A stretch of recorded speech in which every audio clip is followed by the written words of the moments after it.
Yeah, he was one of the guys I used to talk to in the CB down here. Was he convincing to get on here? Oh, yeah. There's a couple of them that got their ham license. And, Rick got his, and who was the other guy? I can't remember. Oh, my God. Didn't make a difference, did it? What do you mean? Same idiots there, same idiots here. No, there's idiots everywhere. This band is the worst. This band right here sometimes is worse than CB. Just go to 3860 and listen. They're going at it real good right now. Yeah, that's usually the comedy channel. Rubber out in the and that stuff for the weighted. Thank you. Hey, goofy looking bastard, isn't he? Yeah, that's Brucey. You know, they also wear sidearms, so I hope you don't have it in your house.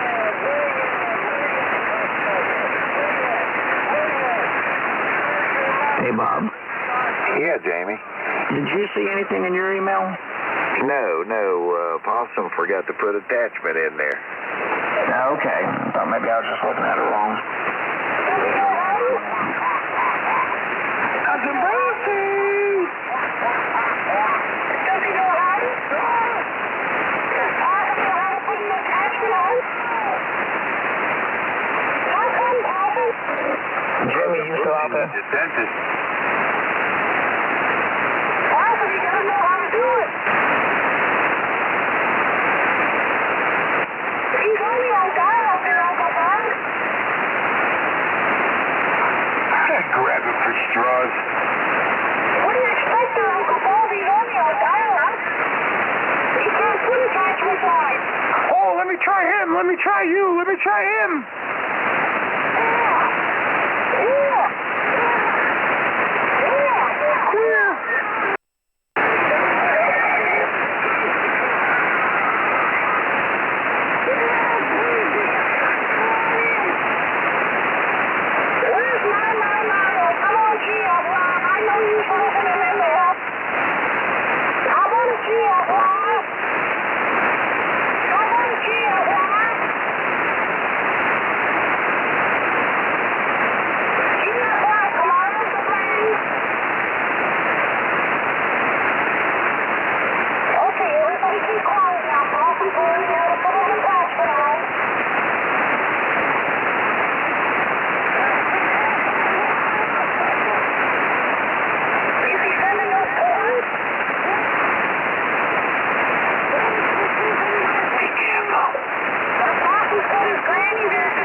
You're an asshole. You don't got a signal that good. He must have been lying.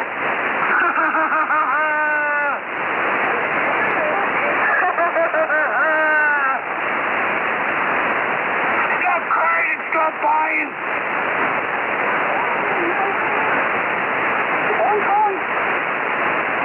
Hey, Mike, was that Mark you were talking to last night late? Yes, it was. Oh, okay, I thought it was. While you guys were chatting, I went through and was looking at a bunch of ham equipment. I probably looked through $10,000 worth of stuff and never ordered a thing. Well, yeah, I think all of us do that every once in a while. We go in there just to see what's new or on sale, and the next thing you know, an hour and a half later, you covered about 12 pages. I do the same thing. KD2DKB. Yeah, I was looking at tuners and amps and radios, and I got an itching to buy something, but I don't know what I want yet. I'd like to pick up an 891, one of those little Yaesu HF mobiles. I think it's taking the place of the 857 or something. Yeah, I've got right here on the bench right now one of the FT100Ds.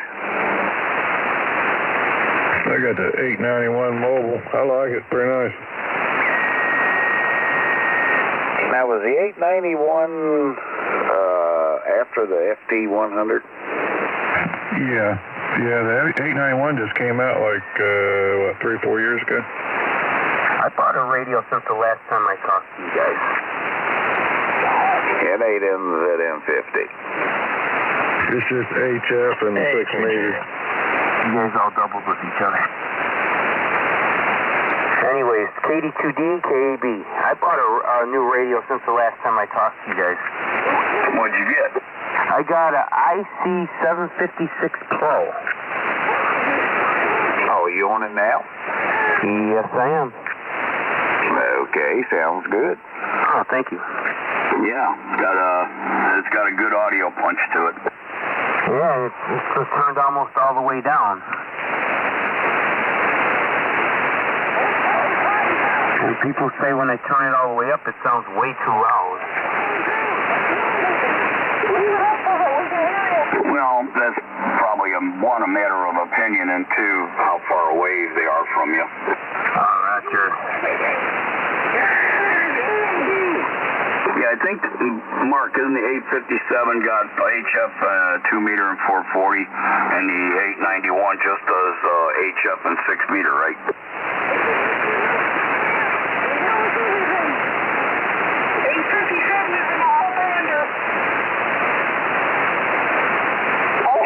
Yeah, this FT100D, it's got them all in it too, Mike. I don't even remember seeing that thing. How old is it? Oh, I bought it back in the 90s. Oh, so it's out of production for a while already, huh? Oh my, yeah. You know, it's still good radio. I've never had a minute's trouble out of it. That's an 857 Kenwood? No, 857's a Yaesu, but he's talking about a FT100. Oh, okay. Which is also a Yaesu. Let me go check that out. I'm gonna look online at that. It's kind of confusing because they got the dual bander FT100D.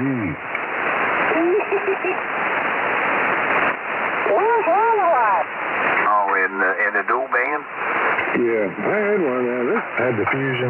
Nice dual band, but it's kind of confusing because the FT100 HF and then the FT100D. Yeah, the FT100, that's got removable face where you can run it, hide the unit and put the face up on the dash or whatever. And then it's got 440, 2 meters, 6 meters, got it all. Yeah, I always wanted one of them. Come close a couple times. And then, but those things got real good audio on AM. Oh, yeah. Well, I used this one for a long time, mobile, and then I don't run much mobile anymore. I got it set up where I can hook it right in real quick, but I just leave it here for a backup. I picked up, well, I've had 3 of them, but I picked up another new 891 there about 3 or 4 weeks ago because they're just cheap now, and it's a hell of a radio for what they cost. And I just got it in my Jeep with a ATAS 120 screwdriver on it. It works pretty good. Oh, yeah, that screwdriver's a good antenna also. And I finally ordered I ordered a 40-meter ham stick. I haven't ran a ham stick for a long time, but I want to put that on there and see how it compares. Wow, I'm going to tell you right now, there'll be no comparison. That screwdriver will just about double that ham stick. I never had any luck out of a ham stick. I'll be darned. I figured it'd be that way around. A lot of people rag on them ATASs, you know, but I have good luck with it. I made some good 6-meter contacts the other day, and 40 meters, you know, they're good. Back years ago, I had the Hustler system and the ham stick, and they were all quick connects, and I would run a test between one and the other, no comparison. The Hustler would way outperform the ham stick. Yeah, I'll be done. Now, you know, the ham sticks down in the upper bands, like your 6-meter, 10, 15 works good, but you start getting down into 40 and 80, no. Yeah, if it works out all right, then I want to get like a PVC pipe, put on a luggage rack, and then slap 3 or 4 of them in there, you know, and then just change them as I pull over the side road and swap them out. Yeah, that's what I used to do. I had the quick connects, just push down and pop them out and pop the other one in. KF80 back. Why can't you just run a coax switch and run the coax inside from each antenna and just swap it over from in there? What, on the mobile? Yeah, if you're going to run like 4 or 5 different ham sticks, instead of getting out and switching the coax over, why not just run the coax inside and hook it to a 5 or 6 position coax switch? Yeah, no, we weren't changing the coax. All you do is just snap on the new antenna, Mike.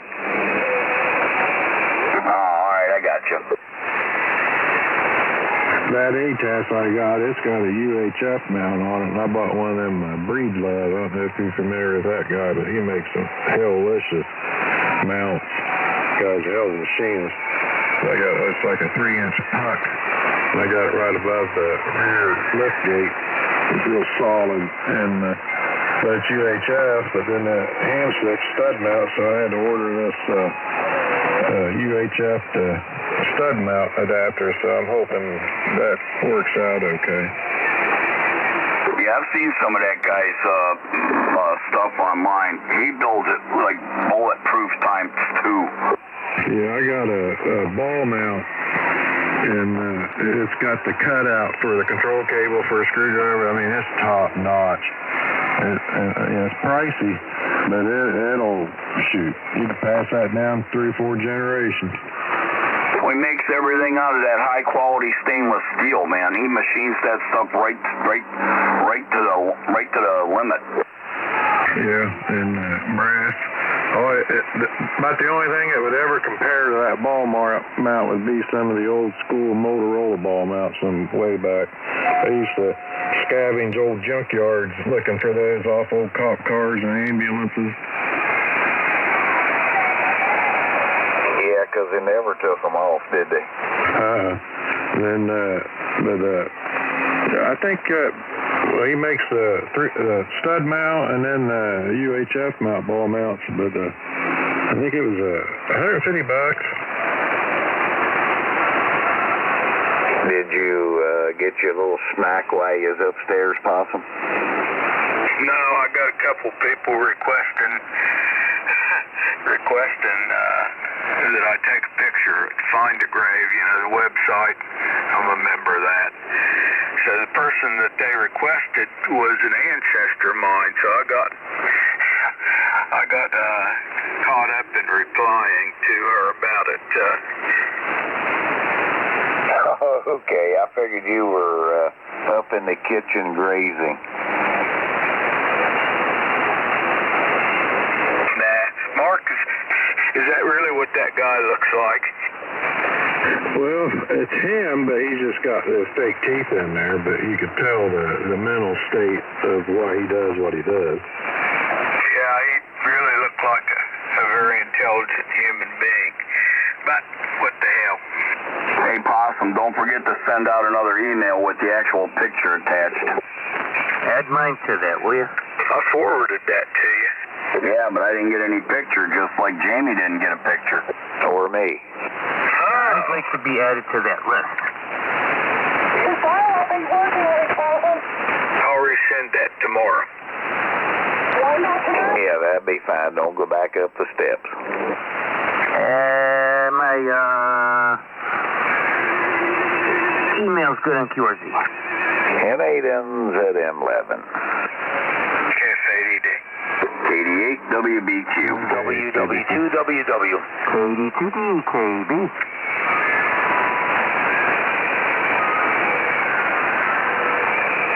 As you say, it's fast, it's funny.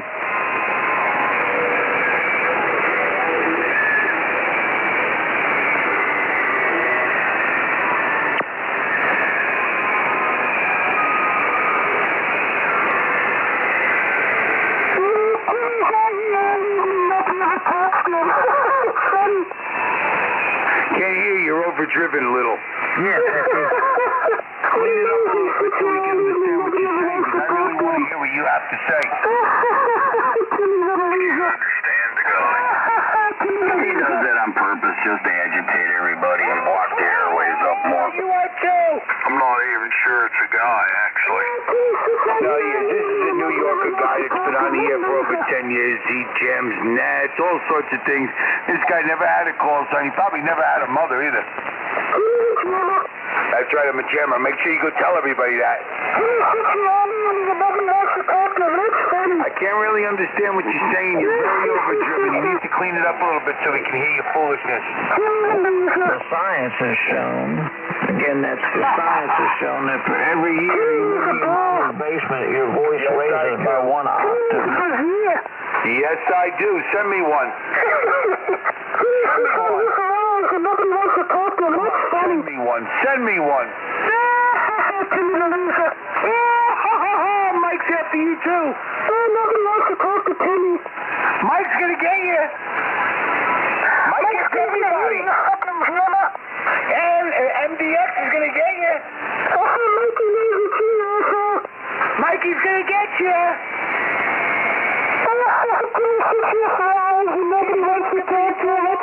He's getting close.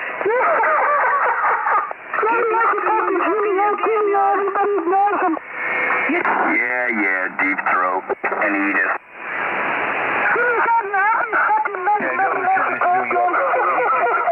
He's been around for a long time. They got his number. They're getting close on him, too. He's playing on the local repeaters and all sorts of things. That's me. Tell everybody. WW2WW is the jammer.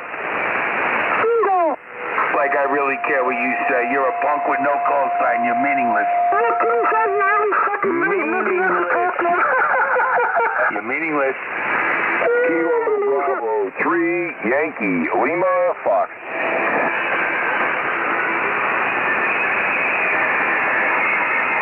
Kilo Bravo 3 Yankee Lima Fox. Good evening. Loud and clear. Good evening, gentlemen. Good evening. Is Possum on the channel? Yes, you are now in conversation with the Possum. Hi, Roger. Yeah, sorry about that yesterday. After you told me about Jim, I don't know, I lost all my appetite to talk there for a little bit. Holy cow, I still can't get over that. I don't know. Pete, we just talked to him not that long ago, you know, and I don't know. It just hit me yesterday, and I'm sorry I didn't come back or nothing like that there. I wanted to gauge a conversation, but I just couldn't do it. I'm sorry. No, I gotcha. I understand. So how's everybody been? Everybody been healthy, I hope, and staying away from this Chinese virus. We're going to have that murder hornet now, a murder hornet flying around with needles that are injecting people with COVID-19, probably. Well, yeah, as far as I know, everybody that gathered here has been without any kind of viral infection. I don't know about the quirmers out there, you know, but everybody here has been okay. Well, that's good. And I'd like to meet the other people on here. Okay, I'll take a standby. Hello, everybody. It's KB2 YLF. All right, Possum boy, I still can't get over Jim going like that. Holy cow, we're talking to him. I'm going to go get another beer. You know, oh, geez. You know, I'm never going to hear that. And, you know, oh, geez. I don't know. It just hurts me to know that he was just here, you know, and good guy that he was, and smart. Damn smart guy. You know, it's hard. I just hope everybody else hangs around. All right, this is KB3 YLF on the side.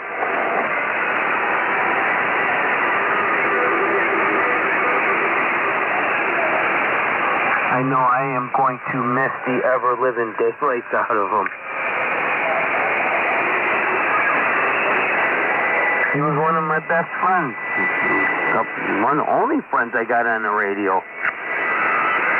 Yeah, the people that age group, you know, my age group, Possum, and these guys here, you know, God ain't making them like that anymore. Because I can prove that, because you can see, you know, you can see what's going on in the world. And, you know, I have a 25-year-old son, and I see what's going on. And they ain't making them like they used to no more, and they're not going to.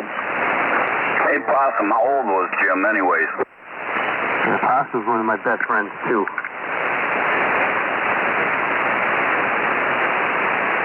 Jim was only about 65. Wow.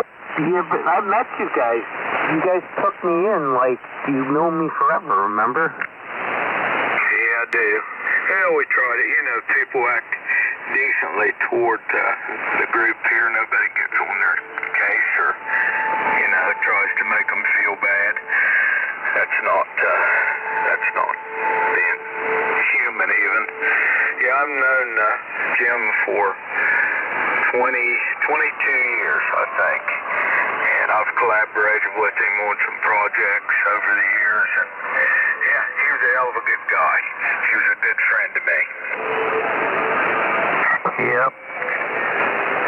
You know, there's some videos on YouTube with them on there. I should probably record those before somebody takes them down. What was that one site the one guy recorded every night and put on his webpage or something?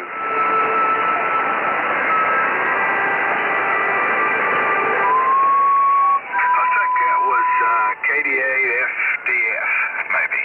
I think that was his call. KD8FDF? I'm thinking that was it. No, I could be mistaken. Well, if you want to hear Jim's voice, just go to Google and just put in W3JMD and a whole slew of stuff will come up. There was a lot of people that didn't like him, and they recorded him saying a lot of stuff. But if you want to hear him, you know, just punch in his call sign in Google and a whole bunch of stuff will come up. And I was doing that last night, listening to him, geez, for an hour just to remember what he sounded like, because we're never going to hear him again. Roger.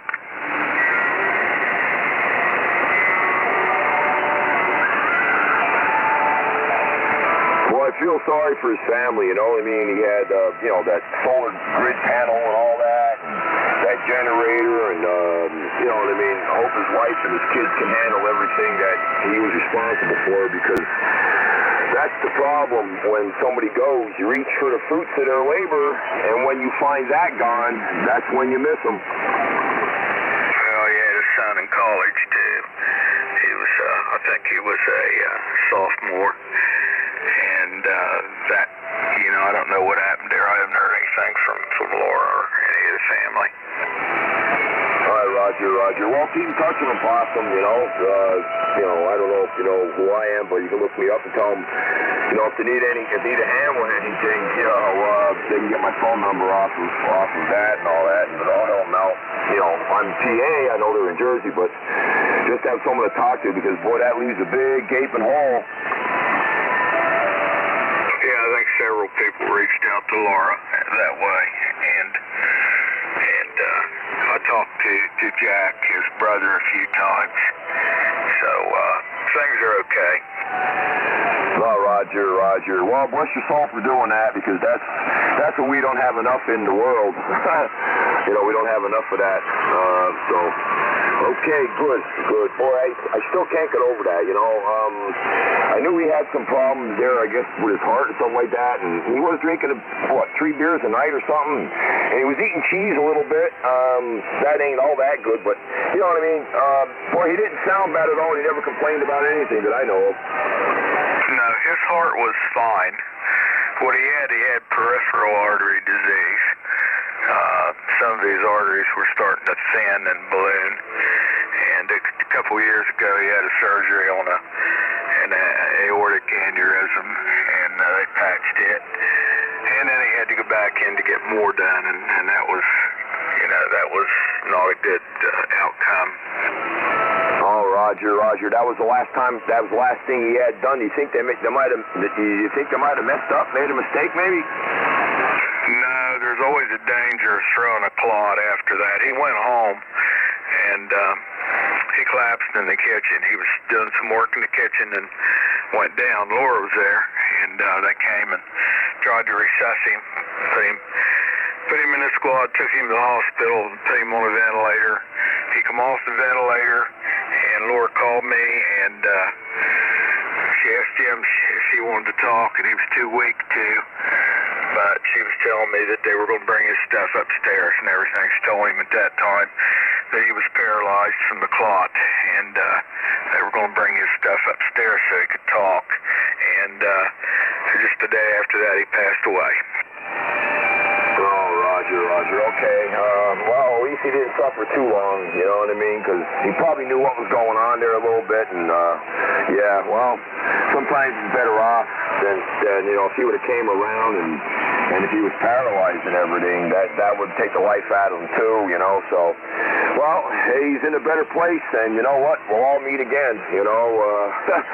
That's the only thing I'm looking forward to because, shit, what else in the world is there to look forward to anymore?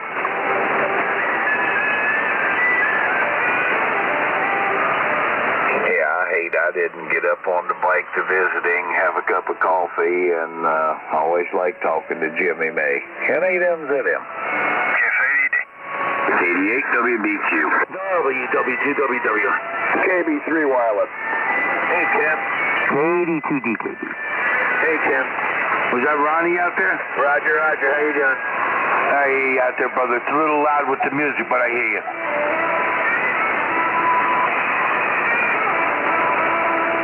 I need to ride out to Friendly one day this summer. Friendly? Yeah, Friendly. Oh, Friendly. I thought you said Findlay. Oh, no. That's my place. I was going to say Findlay, Ohio isn't that far from me, I don't think. Well, I get up through there every whipstitch too, Mike. Yeah, but my bike's been down for years. I have to put money into it to get it rolling again.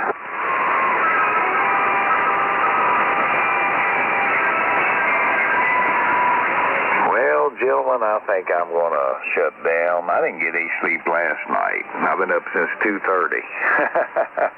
I'm starting to wear down a little bit and get to work again tomorrow. And all have a good night and stay healthy. K8M's at him. you wake up again in the middle of the night and hear me on here, give a yell. I'll do that. Okay, good night, Bob. See you later. NZMKF8ED. Good night, Uncle Bob. Hey, good night, Uncle Bob.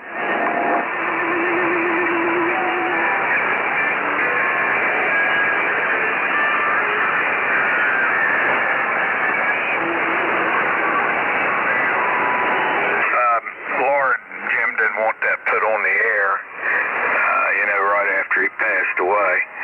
But somebody got a hold of an obituary over there and started actually making fun of it. So I kept my mouth shut for a couple months, but, since it's pretty well known, I just decided to go ahead and tell you guys since you were friends.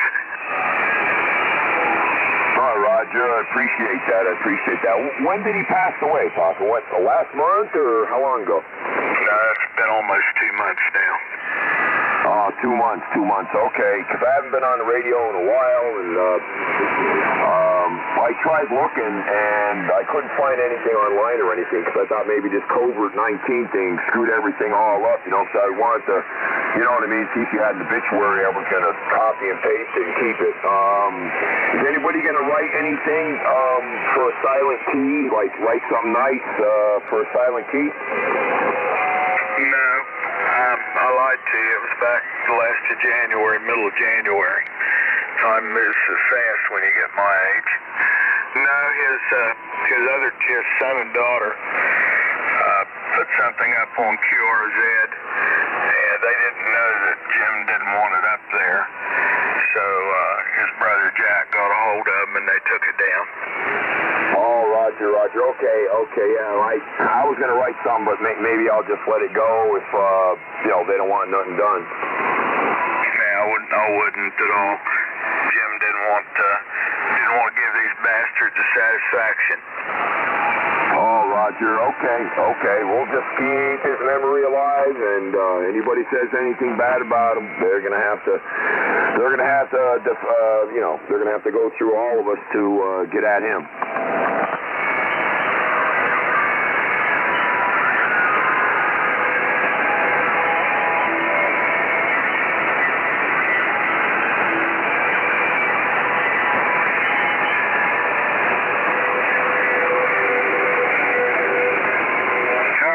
I bummed everybody out on frequency. I'm sorry. I'm not bummed out. I'm actually happy to hear somebody talk about him in a good way, finally. Yeah, really.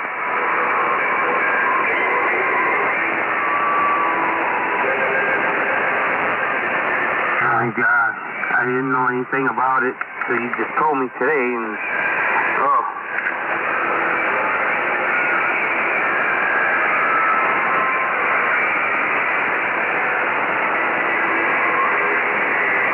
Still listening. I hope so.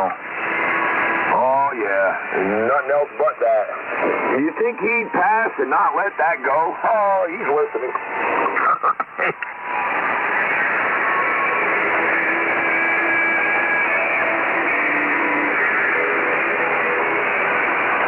Probably got everybody up there walking around with HT strapped to their side.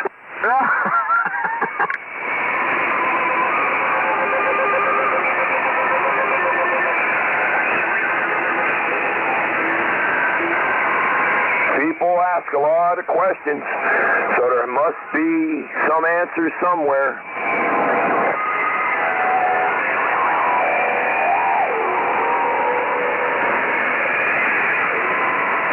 Every question has an answer?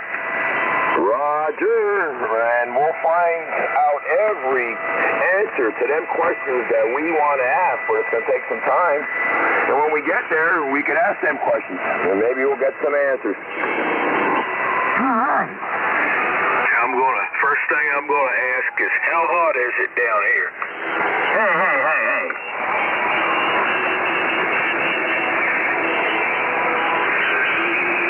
It's a lot warmer than it is in New York right now.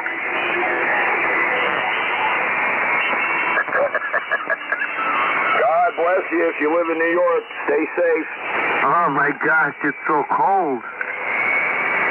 It's going down to what, 28 tonight? Well, in upstate New York. I don't know about the rest of the state, but here it's going to be like 28 degrees. Hey, it's supposed to get right around freezing in New York City tonight. Oh my God. Here in PA, I still got snow in my backyard. Yeah, it was 65 degrees this afternoon. I don't get that. Last cold night or so, and they're talking about 70s by the end of the weekend. Yeah, we're going down below freezing tonight here in the hill. I'm still burning wood. Yeah, I've got my wood furnace going right now. I could smell it from New Jersey, Possum. Yeah, and the wood shed is getting down low, too. Good thing it's spring. Wish you had a big truck you could come eat for a little while. There's a couple big oak trees laying around the side of the road, boy. Some beautiful 2-3 foot pieces. I've got several hundred acres here of the wood I'll never get cut. How many acres? There's several hundred around here. Holy moly. Well, that's a lot. That's a quad park. Bear reserve. Geez, you got your own state right there. It's only public.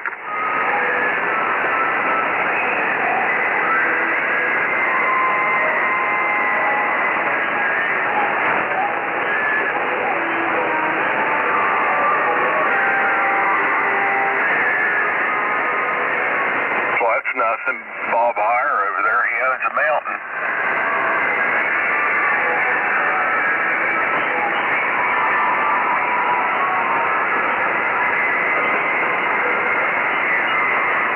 I mean, you really got to be somebody to own a mountain. Like John Walton or somebody like that. Big John. Yeah, some properties are so old, I don't know, on the deed. If you ever watch or read them, these old ones, oh my God, the land was given to them by God. Well, my granddad's got a tract of land up here. I've got the original. It's called an allodial title from Patrick Henry, the first governor of Virginia. Signed over to him, of course, for his service in the Revolutionary War. And it's supposed to be to him and his heirs and the signs forever and ever tax-free. How about that? Yo, boy, you can't beat that with a stick. That's sweet. Yeah, fortunately, just like everything else, the white man lied. Oh, okay, I get it. You know, all the stuff they gave to the Indians and took back? Those land titles that was given to the war veterans were the same way. They changed their mind later. Gotta have that tax. Oh yeah, if they don't get it that way, they'll get it by eminent domain. Sorry, we need it more than you do. You couldn't fight that in court? Oh, I don't think anybody'd have enough money to. I mean, can you out-money the federal government? Hell no, they print their own. Well, if you keep waiting long enough, they'll give all their money away with all these care packages, and then you can go after them because they won't have enough to fight back. Yeah, there you go.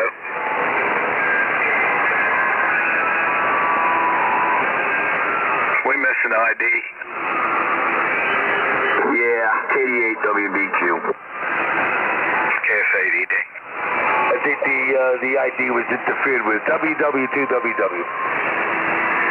Kilo Bravo 3, Yankee Lima Fox. Well, it's like a speed limit. It's not really a law. It's just a recommendation. Yeah, mere suggestion that you pay taxes. God, I like to know who's going to pay for all of this COVID-19. What are we up to now? $7 trillion it cost us so far?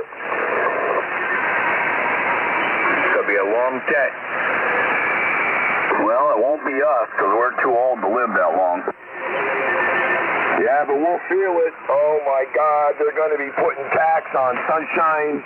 They're going to be putting tax on thoughts, breathing. What else? I don't know. They'll come up with something. See the new one with the tax on packages? Well, we already tax shit paper. Next thing you know, they'll be taxing what comes out of you. Talking about maybe quadrupling the tax rate on packaging. Yeah, that's for USPS, United Postal Service. We're paying 50 cents a stamp here in PA, and then they're going to charge the packages now because I guess FedEx, Prime, Amazon Prime, they have their own vehicles running around now, so that took a chunk out of them. They're going broke. Oh, I don't know what's going to happen. Who's going broke? This is still handling a lot of Amazon's packages. Yeah. And UPS.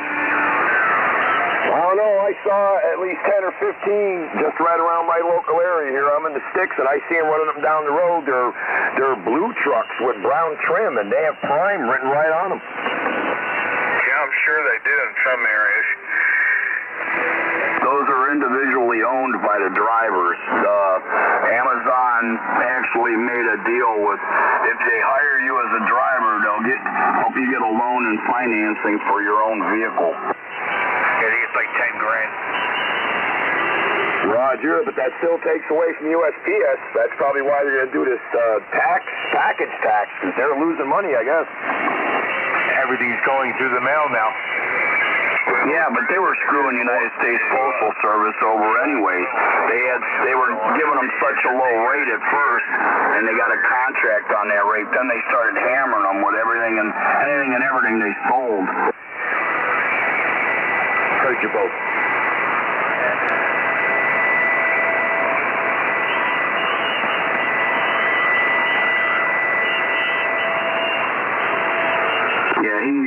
Bezos used and abused the U.S. Postal Service.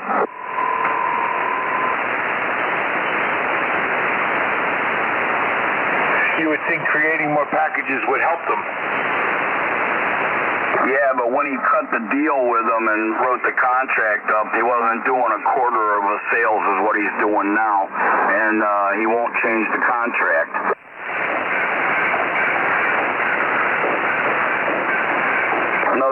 He suckered them into a really stupid low price for their business, for them to handle his business, and then he quadrupled what was putting through it for the same price. I just hope to God, I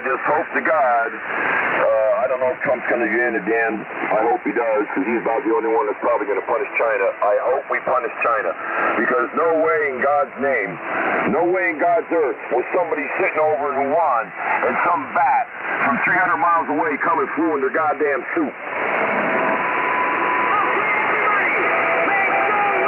Well, most of the world is pissed off at China right now, from what I understand. I don't know if it's because he actually started it by arguing with them and accusing them, or if they took it upon themselves and it just happened to time in right around the time he was talking about going after them to pay for a bunch of this shit.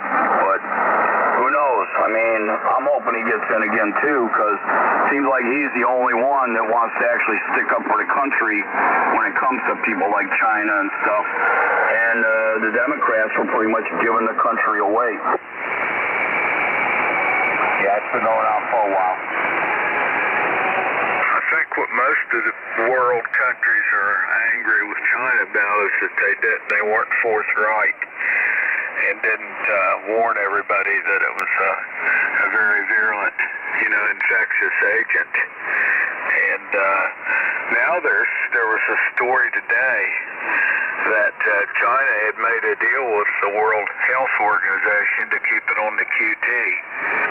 Yeah, that's what I was just going to bring up. Well, yeah, they knew this. Oh, my God, back in January. that long ago. Back in January, they knew this. They knew it was something that was very transmissible from human to human. They knew they were screwing around with this bat disease in that damn lab. It got out. They knew it was going to affect millions of people just in their country alone. So they said, because China's like that. They're all for them, none for me. There can only be one sun in the sky, and they want them to be it. They let this virus out. They said, if we're going to suffer, let's let the whole world suffer. And they did things that we don't even know of. And I don't know if anybody saw it, but they paraded their military up and down the damn road the other day. And man, do they got the stuff. And most of it is stolen from us. All the technology that took us 25 years to develop, they stole. And, you know, they didn't make this stuff from scratch. Them bastards were watching us and all the, you know, every damn phone, you know what I mean? The goddamn radio we're talking on is freaking made by them. I feel like taking, you know, one of my junkiest radios, I may do it on YouTube. One of my junkiest radios, videotape it. Here, come over here, videotape it. I'm going to smash it, son of a bitch, with a sledgehammer and send it over to the Chinese president. They actually knew they had a big problem back in November and December of last year. They didn't actually let anybody know about it till beginning of January. Right, but they let it out. You know what I mean? They stopped their air flights from Wuhan to everywhere else, but they let everybody else go over here. They said, why should we suffer with it when we can let the whole world suffer with it, because we're going to get hit with it too, and it's going to economically ruin us, so let's let it ruin everybody else. And I swear to God, and I hope I'm wrong, but I still think this is leading to a war. I still think, you know, I mean, I was thinking when it first came out, that's all we need is our military guys all sick. And you know what I mean? Which they are. They're getting sick every day. Now's the time to hit them. You know what I mean? We're weak. If they talk to Russia and stuff like that, and Russia and China gang up on us, we're gonna pay hell, I'll tell you. Well, I actually entertained the same thought. Yeah, but I don't know how happy Russia is with China themselves. I mean, it's not like they don't have a bunch of people over there that are sick, and the numbers over there are probably growing just as bad as everywhere else. So the chance of Russia being on China's side when China's the one who let it go, for lack of a better phrase, I don't know how good that would be. Russia's in bad shape. Their infectious numbers have really gone up steeply here in the past, I guess, 3 or 4 weeks. Well, I'm just saying, I don't know how friendly Russia is with China after China let that get out. I mean, it didn't just affect the United States or France or Italy. It nailed everybody all over. So Russia can't be too pleased with that. I don't know how friendly they are with China at the moment for that reason. There's some tensions underlying there. There's an undercurrent of bad feeling that's really not getting out into the world, but here's several. I guess it's been a year and a half ago, Russia was asking people to immigrate into Siberia, and they were giving homestead properties, and that was to keep the Chinese from moving into that area. Hey, not to change the subject, but if anybody's interested, they just got done playing, they're playing the Memphis Belle movie on right now on Sundance HD, which is channel 84 on Spectrum Cable. And the movie that they just stopped off of there is Midway. So I think they're having a whole night of war movies. So was anybody aware that China is now building a nuclear power plant in Africa? Yeah, isn't that cozy? Yeah, with our money. Probably the same country that the guy who runs WHO lived in. You know, one thing I found out too by watching the news, which I very seldom watch, but ever since this shit hit the fan, I've been watching it. I thought Bill Gates was a half-decent guy. He ain't. The rich always want to be richer and always want to have more control. And the only way he can do that is to stick his hands in any kind of area where he can absorb data and information about everybody. Well, they did a report. That sumbitch gave millions to the WHO, World Health Organization. He gave millions to them. That sumbitch is in bed with China. Well, I wouldn't doubt it, but the guy who was running the WHO is from one of those countries in Africa, and China bailed that country out. That's why I said I'm wondering if that nuclear plant is in the same country that the leader of the WHO is from. I think that gentleman, that doctor, is, I don't think he's an MD. From Ethiopia, maybe. Well, he might be an MD, but he's not an actual hands-on surgeon or anything like that. I think he was a psychologist or psychiatrist or some stupid thing like that. No, he's not a doctor, and he's got some kind of like ties to some kind of war criminal crap or something. Oh, that's great.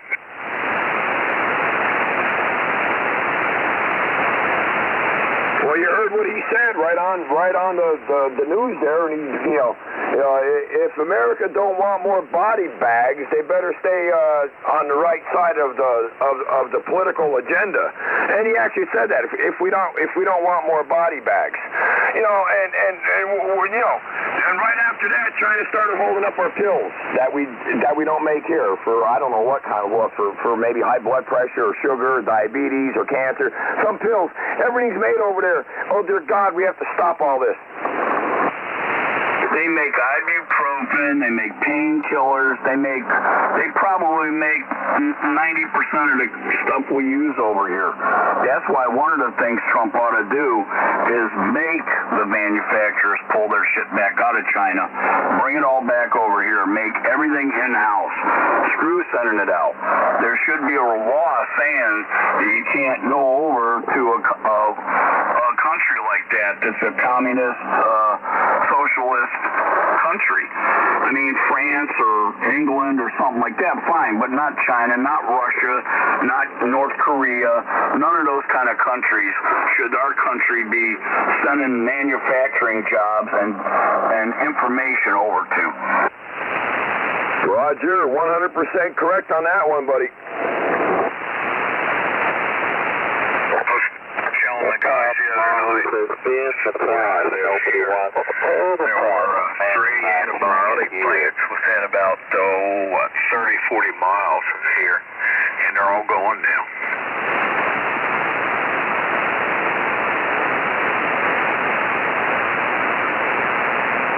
Well, yeah, because they wanted to make more money. They figured send it over there where they can get the people to make it for $1 an hour or whatever, and pump out 1 billion pills, and they can put all the extra profit in their pocket. Well, and then you get over there and you got to sign over all the information, whether it's top secret to your company or not, over to them guys, and it becomes part of the state.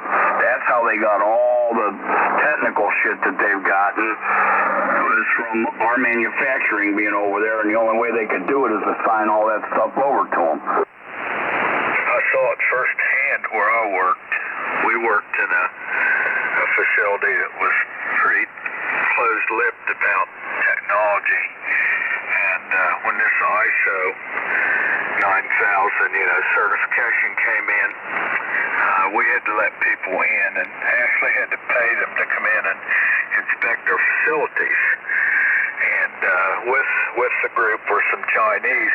Now, the corporation I worked for absolutely did not allow cameras or any kind of recording device, but they let them in.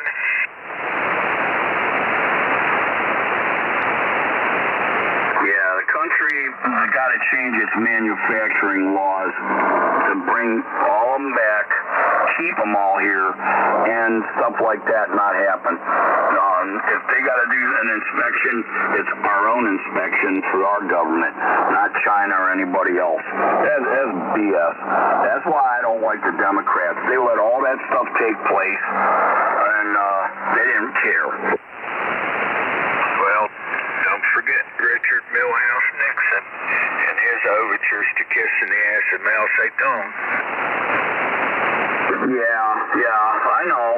I'm not saying Democrats like us people. I'm talking about the people up in Washington, D.C., governors, senators, even mayors. They all got their hand in the kitty. And those are the ones that I don't like. Normal Joes like me and you and everybody else on the radio here, we're on a different level than those guys. We actually care about the country, no matter if we're Republicans or Democrats. Them assholes, all they worry about is their bank account and control.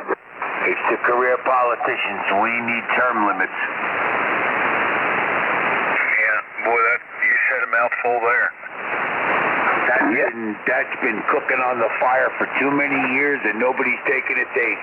I can't believe the American people have not demanded term limits at this point in time. Yeah, friggin' Biden has been in office for 40 years.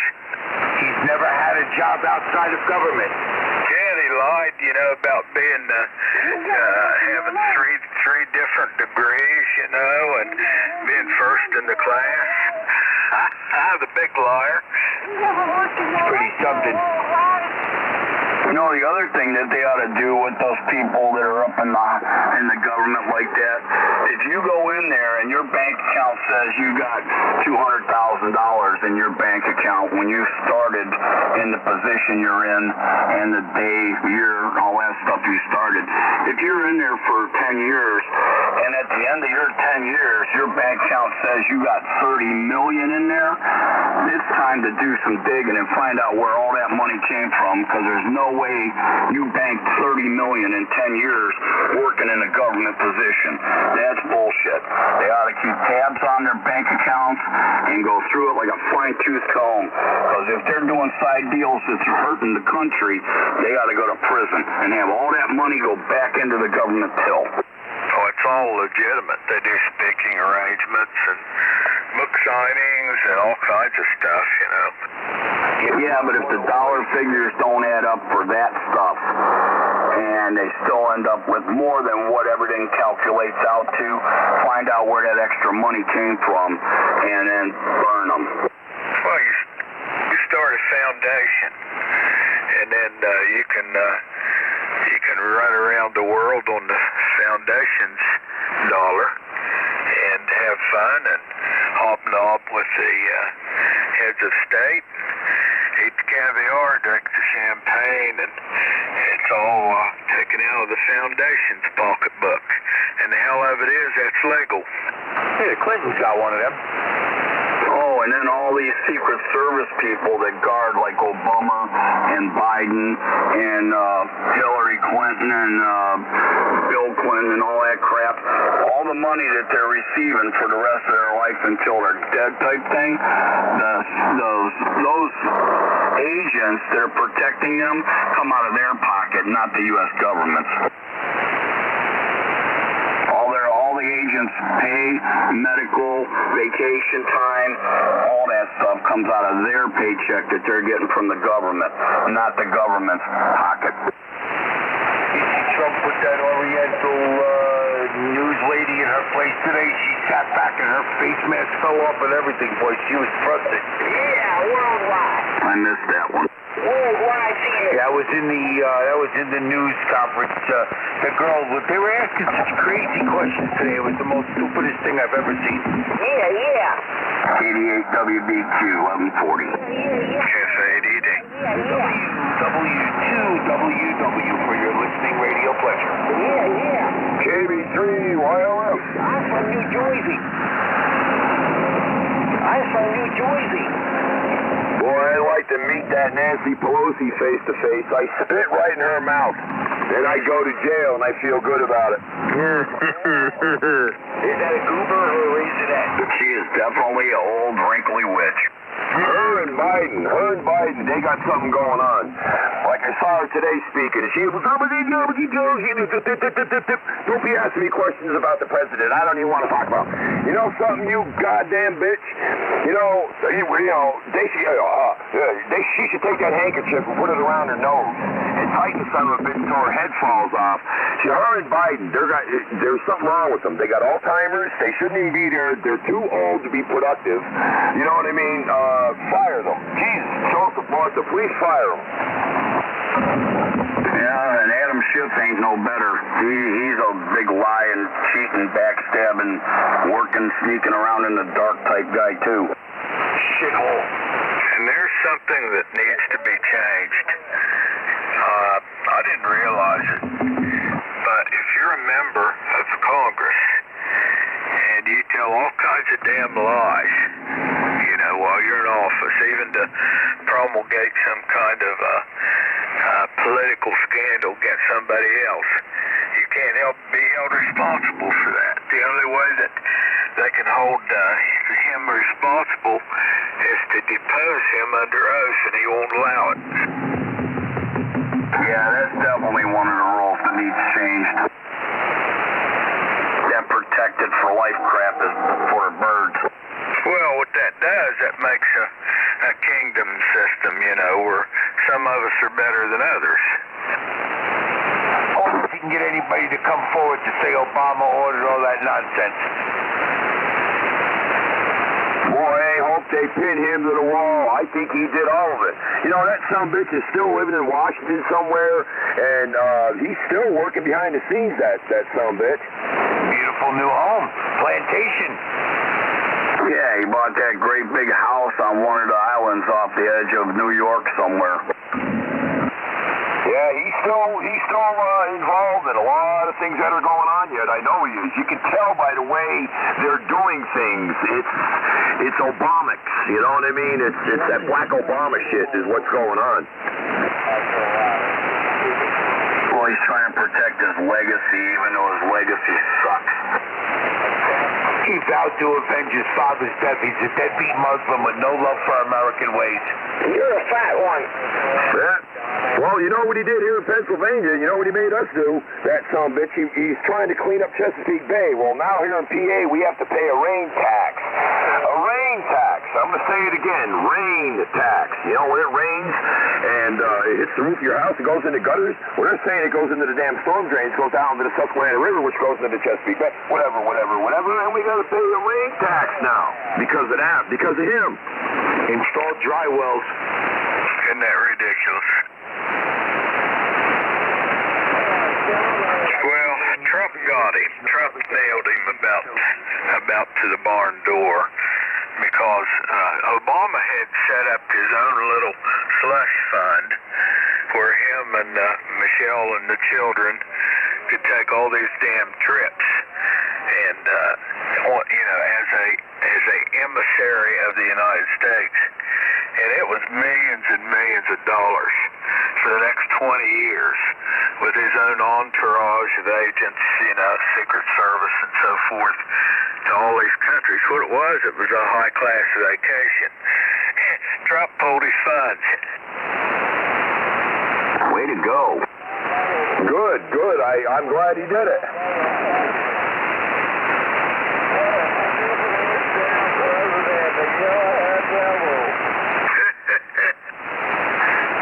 Long live Donald John Trump. He's dead in the next election. Like LMW said, the only reason that this is like it's going on right now is because they banked on her winning. They never thought Hillary Clinton would lose that election, and that's why they're in the predicament they're in. They extended themselves thinking they were a shoo-in. And the funny part is, when he said he was going to drain the swamp, he meant he was going to go in there and dig around and get them cleaned out. But now he doesn't even have to dig. They keep popping their head up and opening their mouth up like a whack-a-mole game. That's how you can tell which ones are crooked, because they're running their mouth so much. Yeah, look at how big they went on this mail-in voting fraud crap. I got that stuff in the mail. I threw it in the garbage. I ain't voting by mail. When they're open, I'll go down there with a mask and a bottle of hand sanitizer and a 6-foot stick with a knife on the end of it, and I'm going to vote. I won't even wear all that. I'll go in with just my baseball cap and my regular clothes on. No gloves, no mask. I'm not afraid of that shit. I know one thing, though. They're saying, oh, this is Corona-19. I'm going to wear my underwear outside my pants. You know what I mean? I'm going to say that's the mask for the lower half. Yeah, because they're saying you can get it by farting too. Well, if you can get it by breathing and sneezing, you can get it by farting. So I'm going to wear my underwear outside my pants next time I go to Walmart. That's a good idea. And they're going to say, what are you doing? I'm going to say, that's the mask for the lower half. Look it up. Dr. Fauci said I can do it.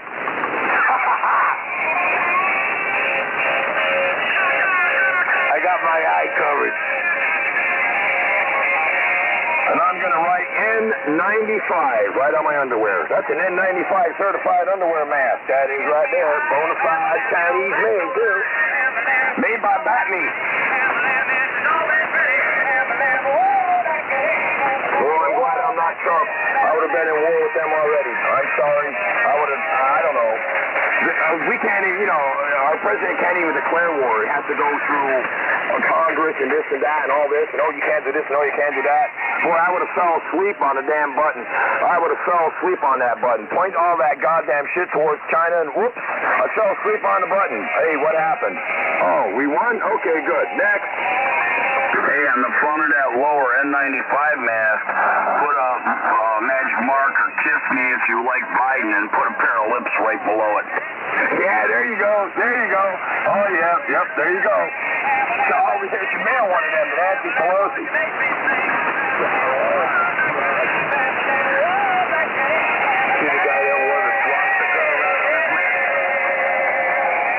Nah, don't be bringing none of that into it. Yeah, it was in the news today. Oh, I thought you meant on your lower mask. KD8WBQ 1150. KF8ED. WW2WW. Kilo Bravo 3, Yankee Lima Fox. Kilo Delta 2 Delta, Kilo Bravo still in.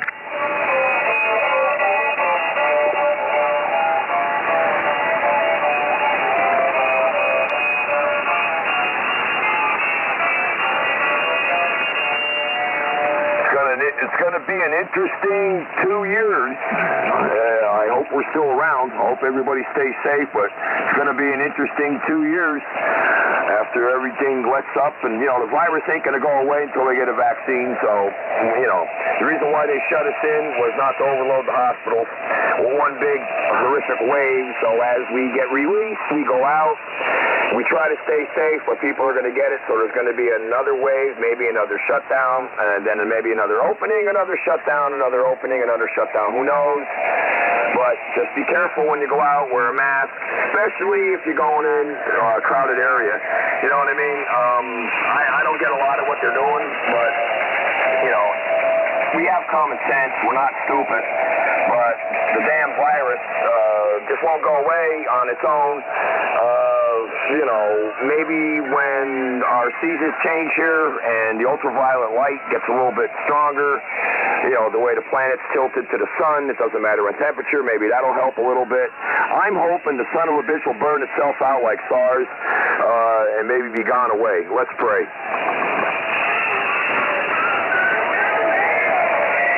Yeah, all we can do is hope. I mean, that's what they're saying, but, you know, nobody can be sure anything with that stuff since it was manufactured.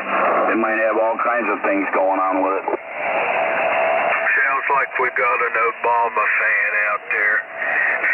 Well, when y'all and me started talking about Mr. Obama, the QR Mary got really, really, really worse.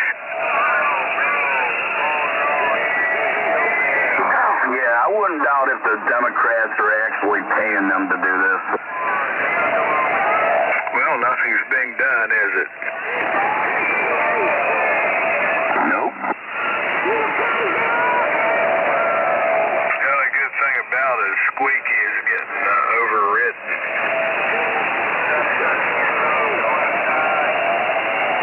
The Squeakster. Good night. Yeah, I call him Deep Throat. Little hard to hear. Yeah, turn your power up, Squeaky. Raise your antenna.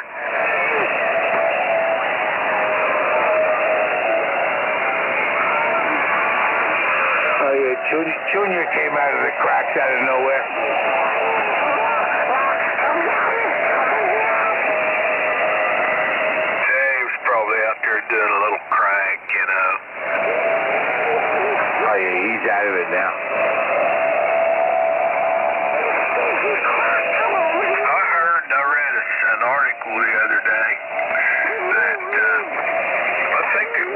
MIT has designed an ultraviolet light emitter that is a specific wavelength, and it will zap the virus, but it can't get through the cells of the skin to cause any problems there, nor can it get through the covering on the eye. So they're thinking about, with a little bit further research, installing these things in places like Walmart and so forth to kill the virus. Very smart. That sounds logical. Yeah, they ought to be putting them in the restrooms too. Yeah, you're going to see some pretty amazing things done from this. Yeah, there's been an awful lot of research that's kicked into high gear over it. Yeah, overdrive, no doubt.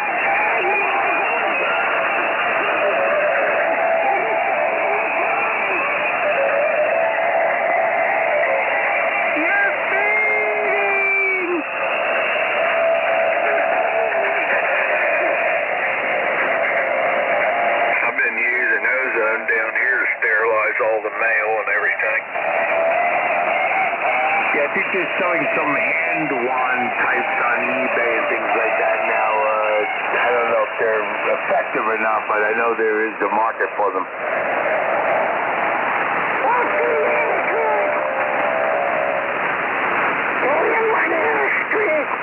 Well, I just put my mail in a plastic bag and stick the ozone hose in it, let it go for about 15 minutes, shut it off, and wait for another half hour, and everything in there is deader than a doornail.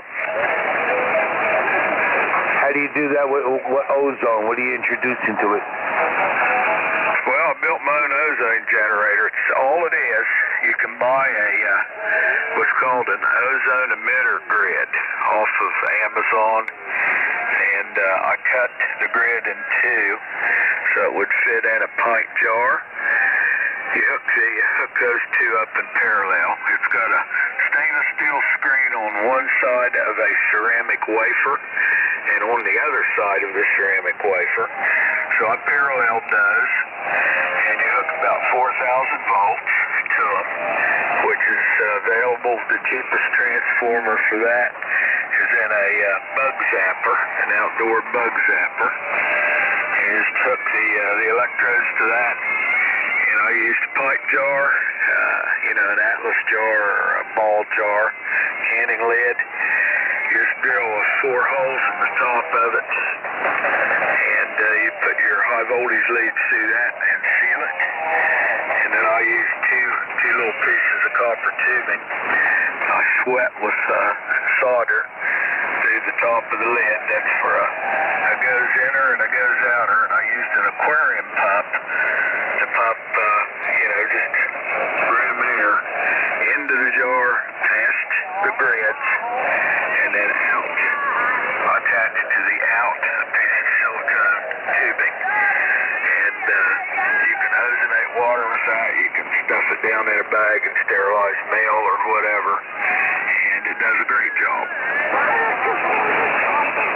Isn't that the same basic thing that they have in those stand-up air filters that you can buy? Yeah, they do. That's not, you can't breathe that stuff. What they have is pretty weak. This one here is pretty strong emitter of ozone or monovalent oxygen. Well, I'm just saying that's what they use that in those stand-up filters to help, deodorize the air a little bit or whatever like that.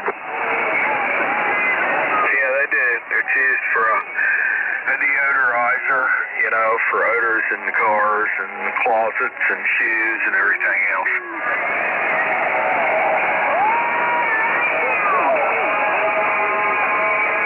Wow, that sounds pretty ingenious there, Buckle. Holy cow. How'd you decide to sit down and figure that out? Holy cow. I just got to thinking about it. I wanted one, but I didn't want to spend $300 for it. So I just looked for the grids. The grids are the most difficult thing,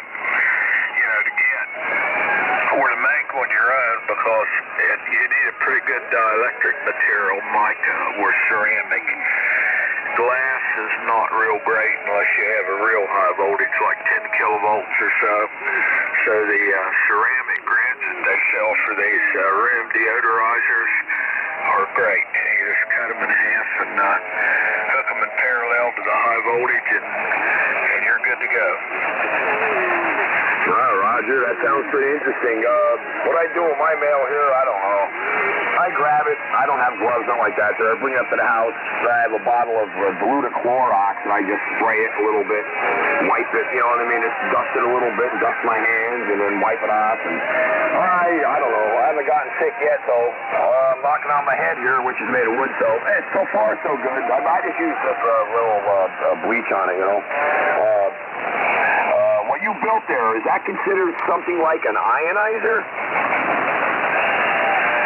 Well, the high voltage, takes the oxygen and it splits it, so you end up having what's called monovalent oxygen, which is just one atom of oxygen, and it'll combine with another full atom of oxygen to form O3.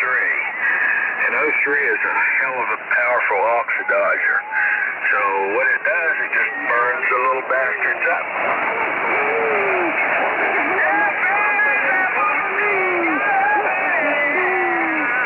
Very interesting, huh? I didn't think of anything like that. Yeah, you can look on the internet. It's got all kinds of information about it. We used it in a waste treatment plant where I worked. It's used commercially for waste treatment all over the world.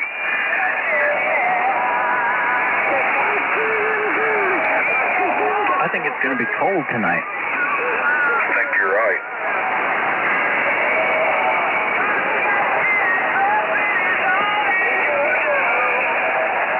I see we got a couple of lightweight jammers. Yes, God love them. Yeah, this one's a new one. I don't think this is the guy that's been around all night unless conditions are just changing a little bit. Yeah, hey, Tim. Hey, how you doing, brother? Good. How you doing? I'm doing okay. Good. That's good to hear. How you doing, Possum? Real good. How you doing? Good. So far, so good. Staying healthy. 88 WBQ, 12 o'clock. How's it going over there? I'm alive. I'm doing all right. Good. K3VR. Kilo Bravo 3, Yankee Lima Fox. WW2WW. If I haven't said this before, God bless Donald Trump. Here. Great again in 2020. Keep it great all the time. Yeah, just looked at the weather. It's supposed to be 33 tomorrow morning. I'm a damn troublemaker. Damn it. Get in the corner, young man. Hey, let me know. I don't know if you can tell with the QRM, but let me know if my audio sounds weird or my signal does anything funky. I'm using a server, a computer server power supply, a switching supply. Tom and I were talking online about it. I think I sent you guys the link too, but basically you can convert a server supply to, just general use. So this is a 64 amp, 12 volt supply that I converted, and so I'm trying it out on ham radio. Oh, good Lord, you don't mean you actually did something that a ham would do. Yeah, afraid so. Plus, I spent a couple hours replacing all the capacitors in my two, in the low voltage power supply, and the high voltage power supply in my old DLP TV, and I changed the DLP chip, but that's still not the problem, so I don't know, it might go to the trash. Wow, did you do all that on the kitchen table? Of course. Well, I did the server supply on the kitchen table, and I did the TV in the living room. You're very brave. Yeah. Only because the TV wouldn't fit on the kitchen table. Of course.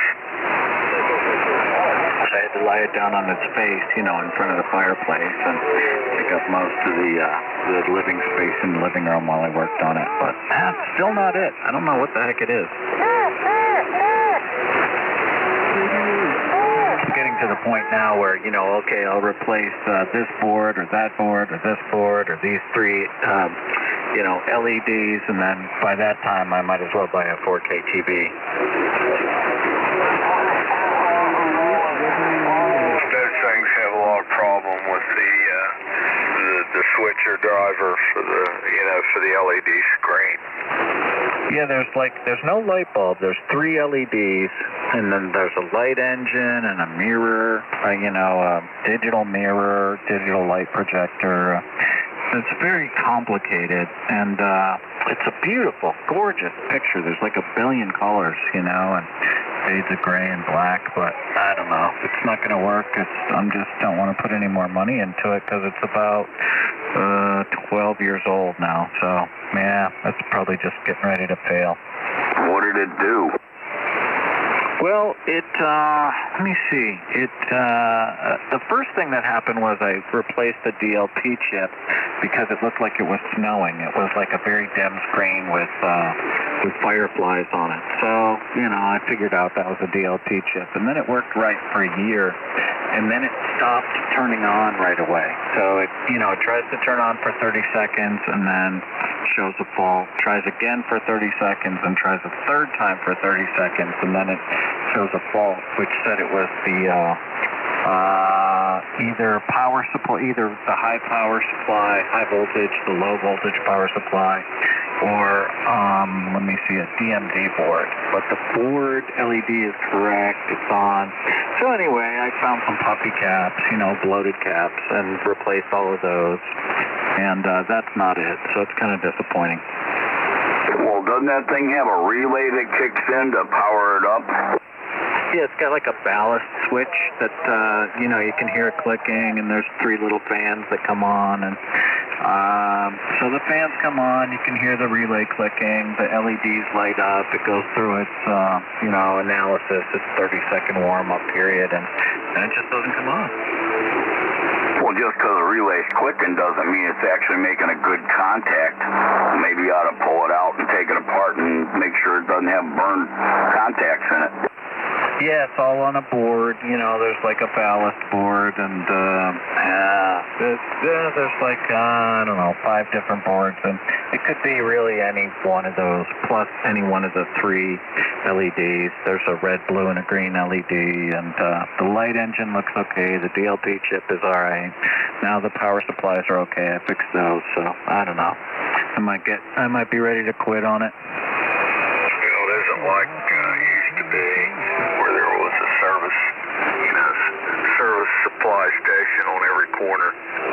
Yeah, no, I gotta, sort of do it a little bit at a time and, order from Mauser and wait 5 days and blah, blah, blah. Plus a lot of these boards and the components are now no longer available, so it's kind of a pain. It was a beautiful TV though, but, oh well.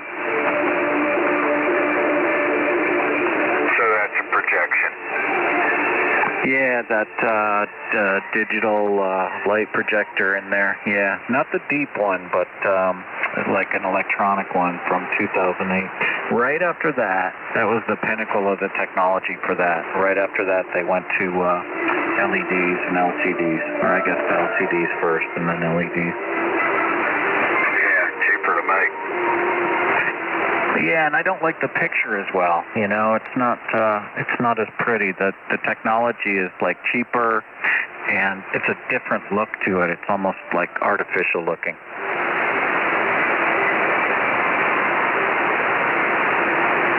But whatever, gotta move on. I went through a complex troubleshooting endeavor today. I lost the local channels on my dirt TV. I called about yesterday and blah, blah, blah, It cost you $100 for send it to account. I said, I'm not paying it. Called them back. a long story short, since it was raining yesterday, I didn't go out and look at it, but I went out and looked at it this morning, and lo and behold, the block down converter, the LNB, was half full of water. A little aperture in the front with the lens over. You could look in there, and it was half filled with water. So the local channels were on a satellite that was at the right angle that was having to pass through the water, but the rest of the satellites were at an angle where they didn't have to pass through the water to get into the feed horn. It was a hell of a deal. How do you lose just half of the channels on DirecTV? Yeah, that's really interesting. So you had like a little fishbowl effect where some of the elevation or the what do you call the tracking to the left and right, I forget. But so only the satellites that could see through the non-occluded part of the LNB were able to be seen by the dish. That's really cool. Yeah, scattering matrices. Like the water acted as a prism. Or as a block, really, for the ones you couldn't see. K3VR, that's cool. Weird. KF-80D. WBQ. I'm eating barbecue chicken. I'll talk to you in a little bit. 83 wireless. Hey, he just said he's going to have some chicken. Oh, okay. Did you caulk it up or something? No, I actually took the lens off the front of it. Had an O-ring seal in there too, and a groove. So I really don't know how it got water in it. I couldn't see holes. The only thing I can think, last week we had one heck of a hailstorm. Before that, the temperature was in the 70s, and then it plummeted during the hailstorm, down below freezing actually. So I'm thinking that temperature change, sucked a lot of it in. Nevertheless, after I talked to DirecTV, I went out and looked at it, and it was half full of water, so I ripped the front of it off and took it out in the shop and dried it out and put the cover back on it, took it back out, and by that time, I'd unplugged the coax, and the receiver had gone dumb, so I decided, what the hell, this is their problem, not mine. So the guy came out within about 2 hours, and he said, yep, it's the block down converter, the LNB out there. I said, yeah, I know that was half full of water. So he put a new one on for me, no charge. Yeah, good. Yeah, because you shouldn't have to do that. That's what you pay the big money on that thing for. I had the DirecTV and the Dish TV, and I liked them both, but then I just stopped watching TV and got Prime Video and Netflix and put up an antenna for locals if I ever need them. The only time I put it on is, in the fall for football. Or my wife likes to watch the Olympics when that comes on, so that's the only time I ever watch local TV. But otherwise, it's just Prime, Amazon Prime, and Netflix.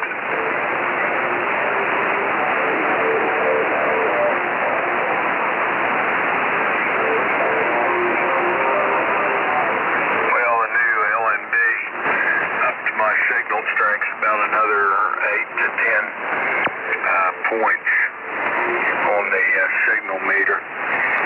So the guy told me, he said those old LNBs are kind of junky. He said the new ones are much better, so he put it on, and about all of the transponders were at 95 and above, so we're good to go.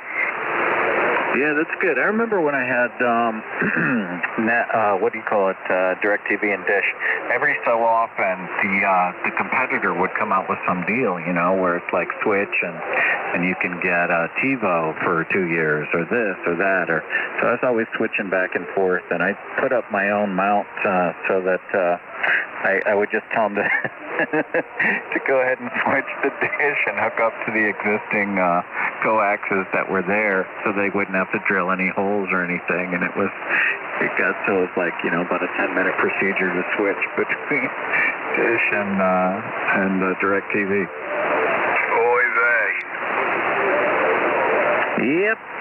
And they were happy to get the business. They're like, oh, no, that's what it's there for, you know. Yeah, sure, go ahead, switch. We love it when you come back.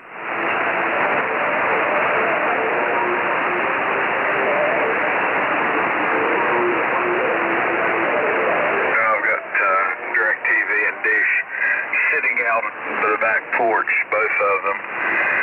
But I don't know what I'm going to do. I'm up to $130 down. I don't have any of the, premium packages, just the basic stuff.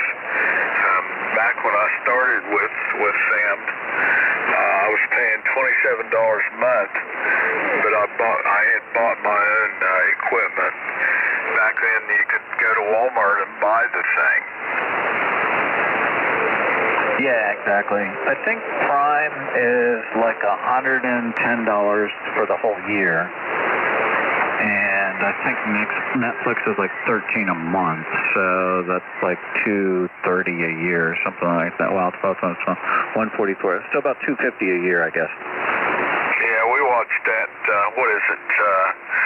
Call of the Wild on Prime the other day. Yeah, they're getting very political. Them and Netflix too.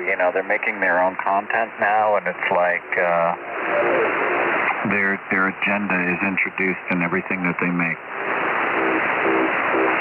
Yeah, I'm watching Sling for $30 the Blue, and then I do a little bit of, I got the YouTube Premium for $11, and then I watch pretty good over the air here from New York. We got a lot of channels, so it's a lot of television for $41 a month. Yeah, that's a lot. You get good channels too out of New York. Yeah, I get CBS, NBC, I get Channel 5, Fox, ABC, WOR, WPIX, WNET, WLIW. There's a lot of them. Then you get the Ions and all that stuff, the shopper channels, the bilinguals, some music channels, Canal 47, and a bunch of other things. Yeah, I got 67 channels here on my antenna, and so it's ABC, NBC, CBS, Fox, NPR, which is PBS, and then all those sub-channels like Ion and the QVC, the shopping and all that crap.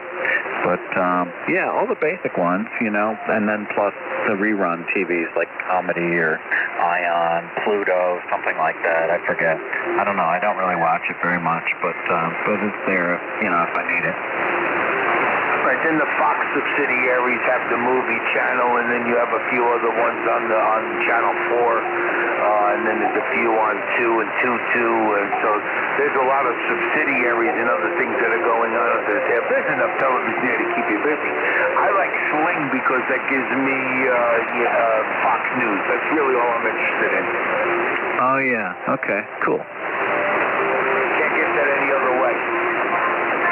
I didn't know that. Thanks for the tip. Yeah, Sling Blue, $30 a month. That's kind of like, they got a pretty lot of Sling Blue. And if you want the orange as well, then everything's $45. That gives you a whole bunch more. There's lots on there, man. Yeah, Sling's pretty cool. Yeah. And you can watch it on your computer, your devices, your TV, and it works off the internet. Yeah. Hey, Possum, you said you had Prime? Yeah. Well, last night when I was talking to Mark, way late in the morning or early in the day or whatever you want to call it, he got Prime for his kid, so he could watch TV and stuff. And when you get Prime, you get the Prime shipping thing on Amazon too, Yeah, I know. We've got that. Oh, okay. I didn't know if you knew that or not. Yeah, that makes it worth it with the free shipping on stuff, because we get stuff from Amazon all the time, so that free 2-day shipping is worth it. I get it too. Yeah. Some of those packs don't come in 2 days now with the virus. Yeah, I know. Yeah, there's a little bit of delay. It's not too bad, though. The stuff I've gotten is like maybe a 3-4 day delay. Right. That's what we're experiencing here. Even our priorities turned it to 5 days from the West Coast. Yeah, it's not bad. I was surprised how fast Mauser is. It's only about 5 days from, I think they're in California. They're pretty good with parts. I have a bunch of useless brand new parts now. Well, they're good for free samples too. Oh, really? Engineering samples? Uh-huh. Oh, cool.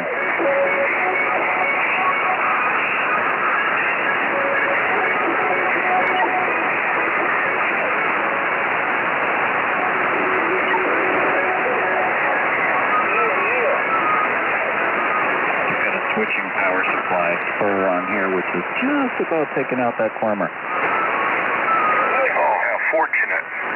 It's like a bonus. Yeah, he's gone into the sunset, as they say. Yeah.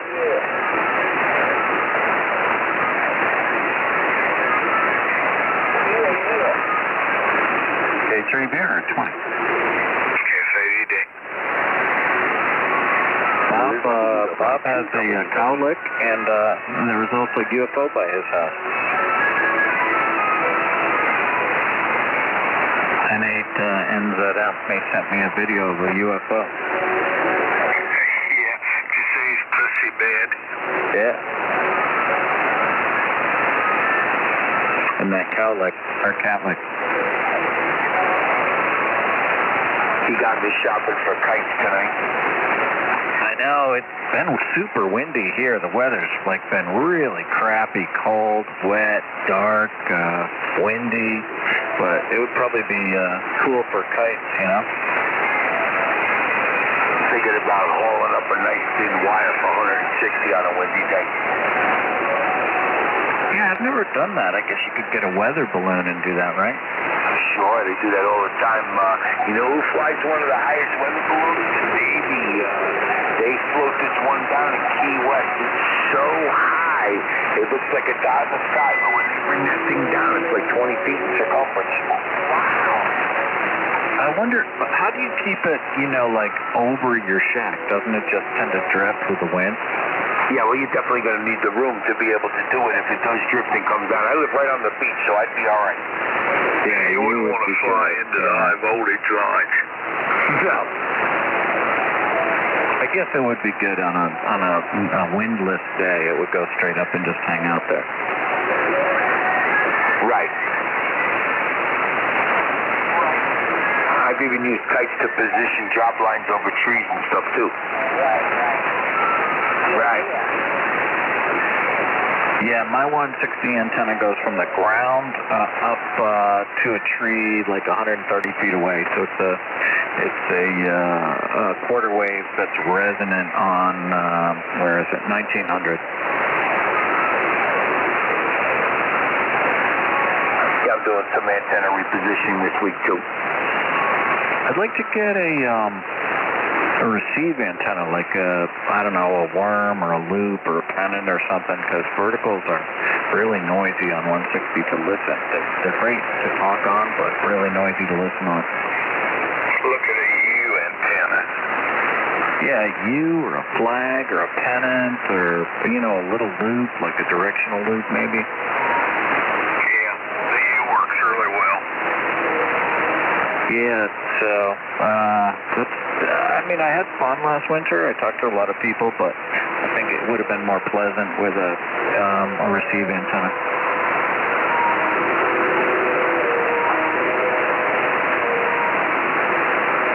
Yeah, I got this big apartment complex behind me. I'd love to make friends with the super over there and get a little line thrown off the corner of the building. I'd be able to get a delta. Yeah.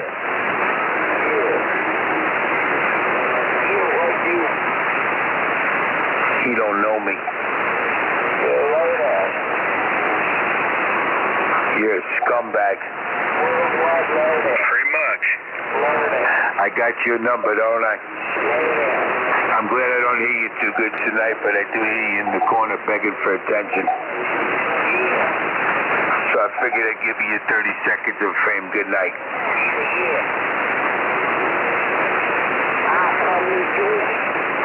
Is that the guy from Canada? Yeah. I can't hear him too good. What's his name? Tony the other night was calling him Butt Nugget.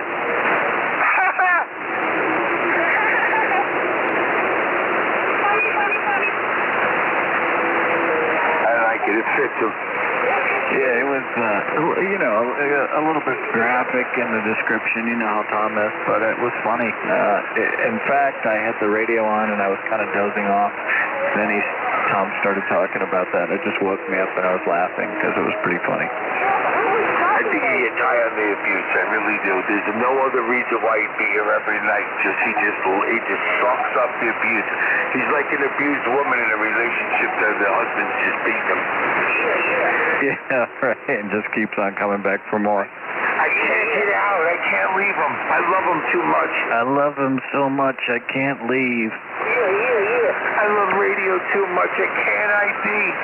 He beats me, but I think that's his way of showing he cares. Guards and children, they have real problems. It reminds me, I haven't beaten my wife today. R.F. Misfits. I may have to go up and wake her up and beat her. Who's from Canada? Give her a kiss. Who's from Canada?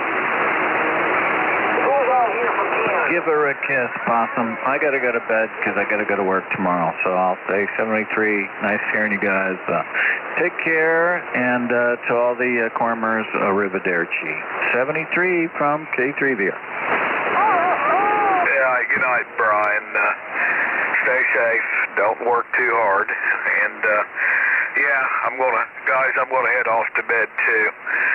I don't have to get up and go to work, but I do have to get up and make breakfast. 73, KF8ED. 73's there, Possum. 73's, Possum. Okay, have yourself a go and stay safe. Give the old lady a kiss for me. Good night. And Brian, you too. Terry, KB3YLF 73's to you, my friend. Take care. Good night. God bless. Bye-bye. Good night. God bless everyone, and God bless Donald Trump. K3VR.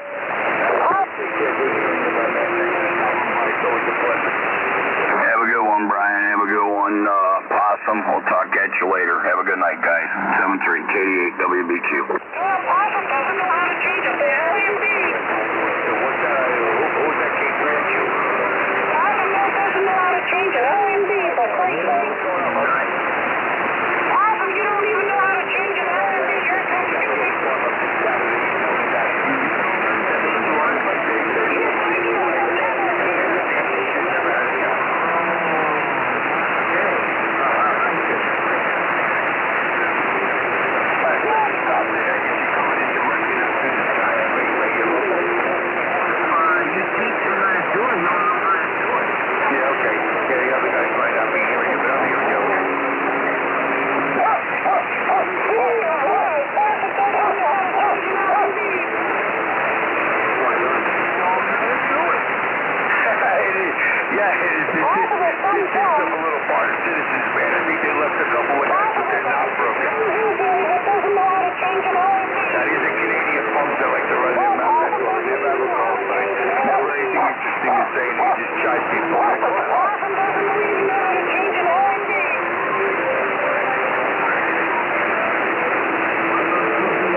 for you.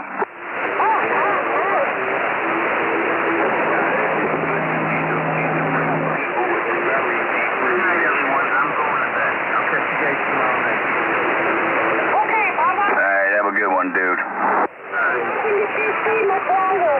73, take care, good night.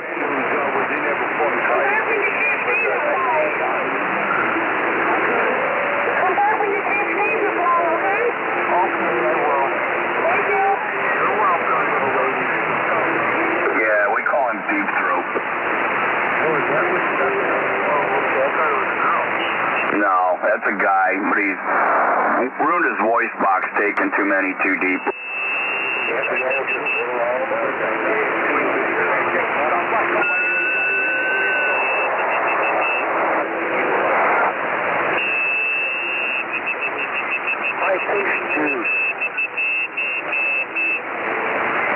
How about the high-pitched voice guy?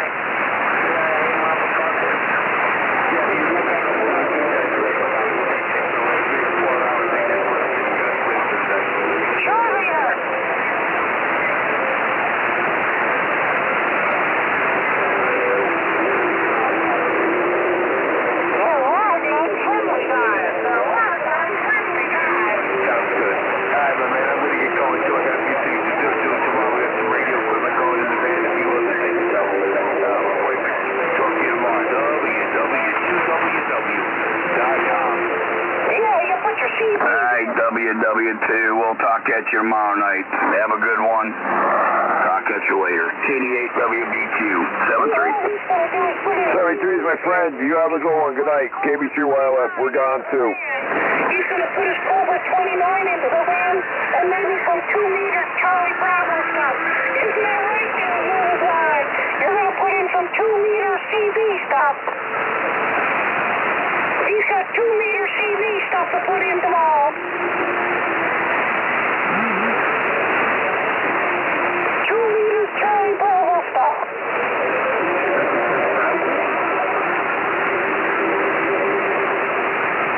Well, Worldwide is going for his big ass.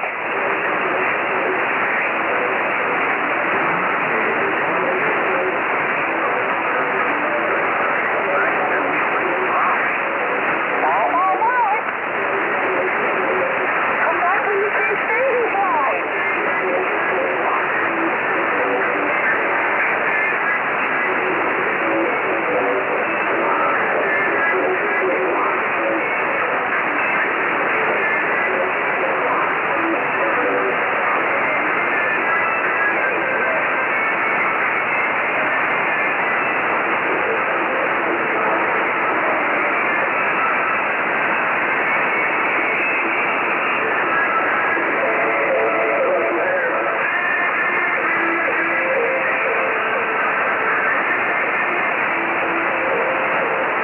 What's your fire there, G? What's your fire?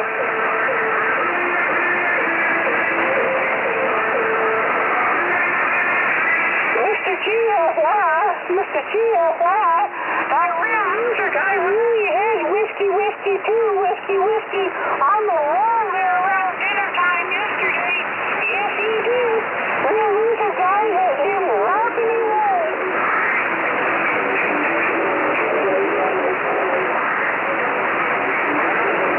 You gotta keep some phony information out there, GFY, about BMS there. That was a bunch of phony information.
neat.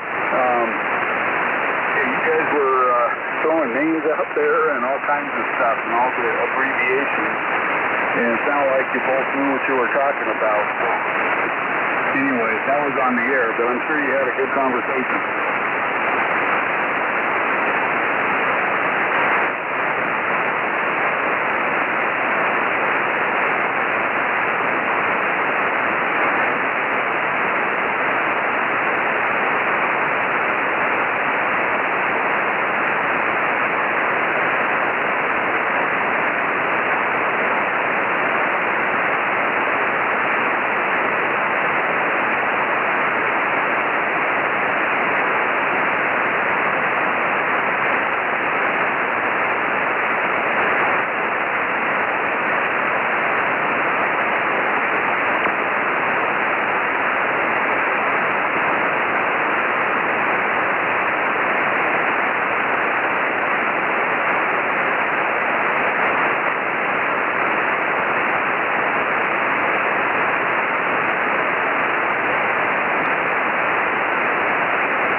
KY6L WB6MMJ.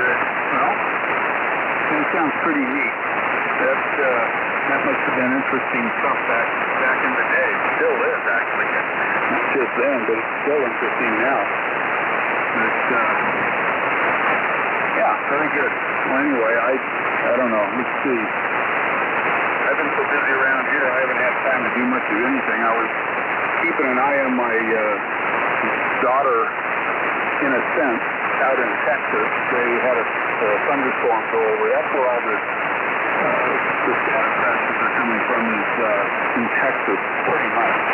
I mean, most of it's there. And it's popping like crazy. But earlier this evening, she has this really weird-looking orange sky, and lightning was flashing everywhere, and it was crazy looking. And so as a dad, I sit there and go, what is she going to do if a tornado breaks out? And they do every once in a great while where she's at. So it didn't tonight. It didn't even hail as far as I know, so that's good. But it did not look good back there. I always worry about that.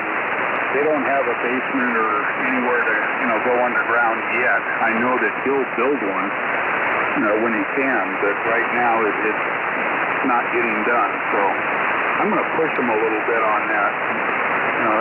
Make just a two-person room real quick, underground, so at least they have protection. But anyway, so that was on my mind quite a bit of the evening. It's finally past their area and moving east. And it's east of Lubbock right now and stretches up north a little ways. So anyway, that's where all the noise is. And let's see, what else? Drove to vet today. That was fun. I like taking it to the store. It's better on gas than the Bronco. And more fun to drive, too, I might add. So anyway, that gave it a little exercise today. I took it out last week, I think I told you. drove it around a little bit, but yeah, it was kind of fun today. Anyway, to go, WD6 MJ.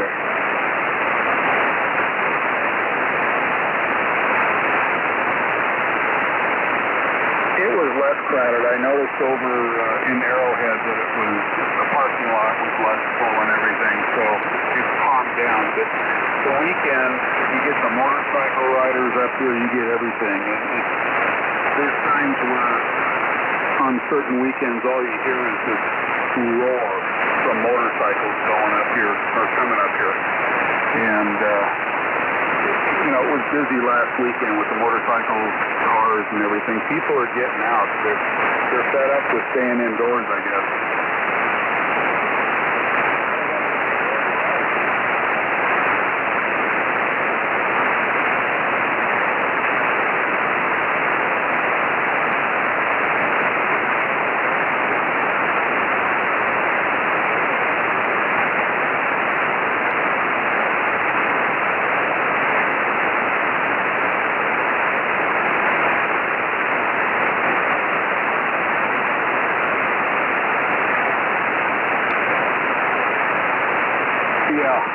Well, I think I'd do all right. And like I mentioned before, I don't know.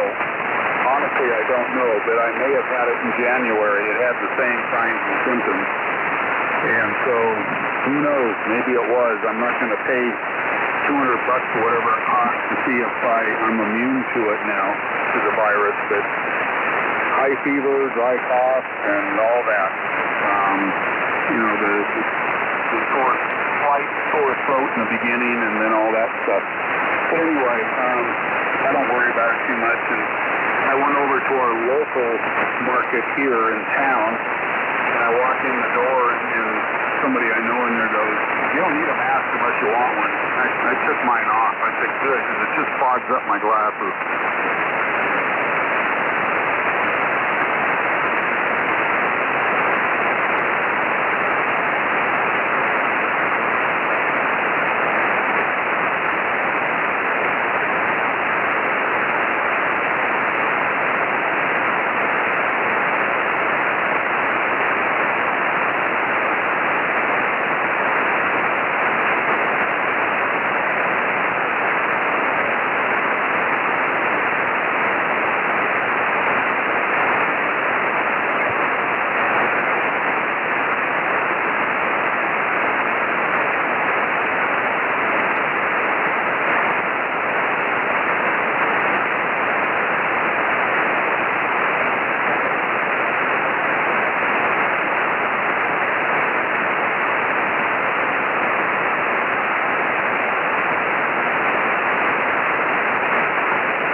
I don't think they've ever required gloves anywhere around here, unless you work in a hospital or possibly a pharmacy or a checker or something like that.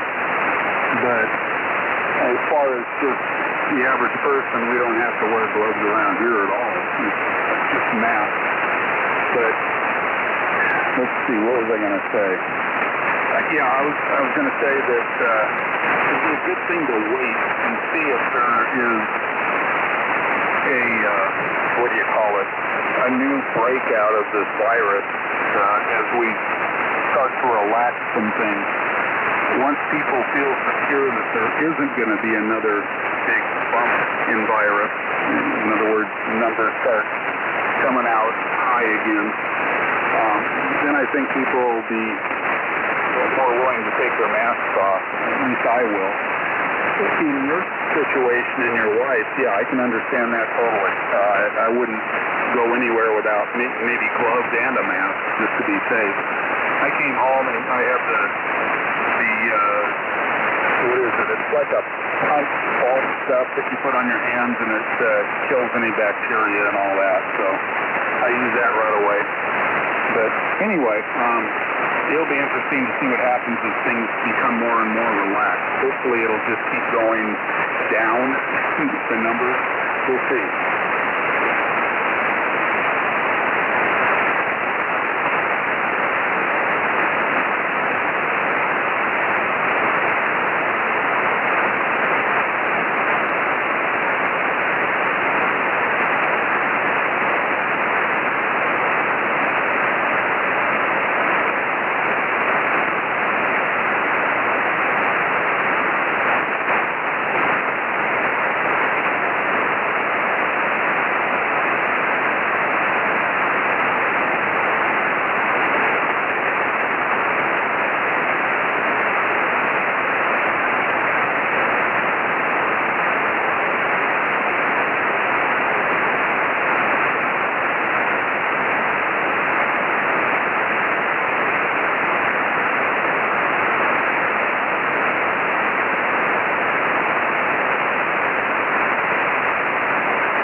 KY6L, WB6MMJ. Well, I heard on, KFI tonight, the radio station I listen to, up at Wayside, which is up the Grapevine area. It's a medium-type security prison up there, and also the Sheriff's Department does a lot of their training there, and of course they're in charge of the jail up there, or prison, or whatever you want to call it. Anyway, I guess the prisoners caught on how to get hospitalized and get out of the jail for a while.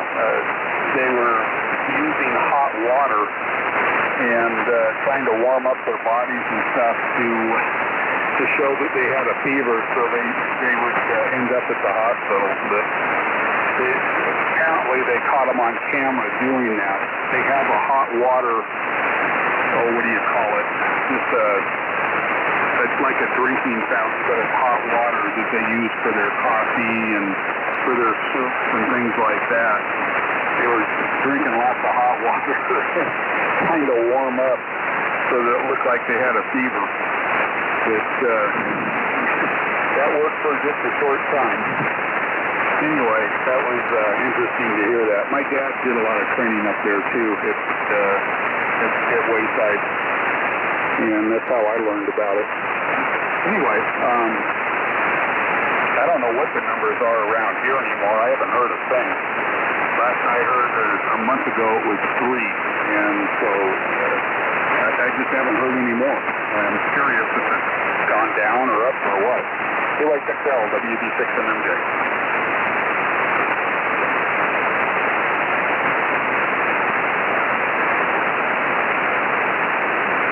Yes, it is.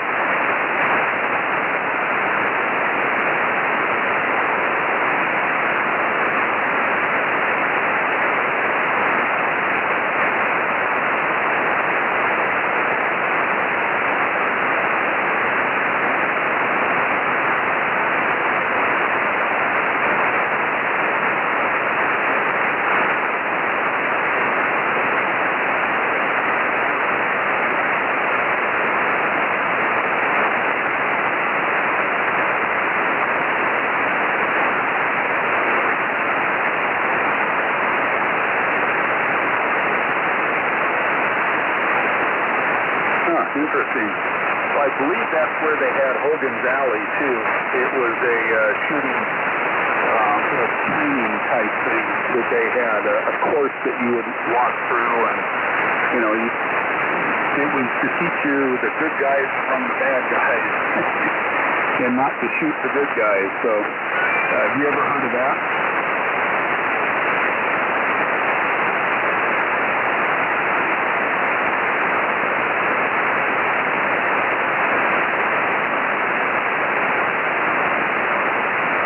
Yeah, like I said, they did a lot of training and stuff up there.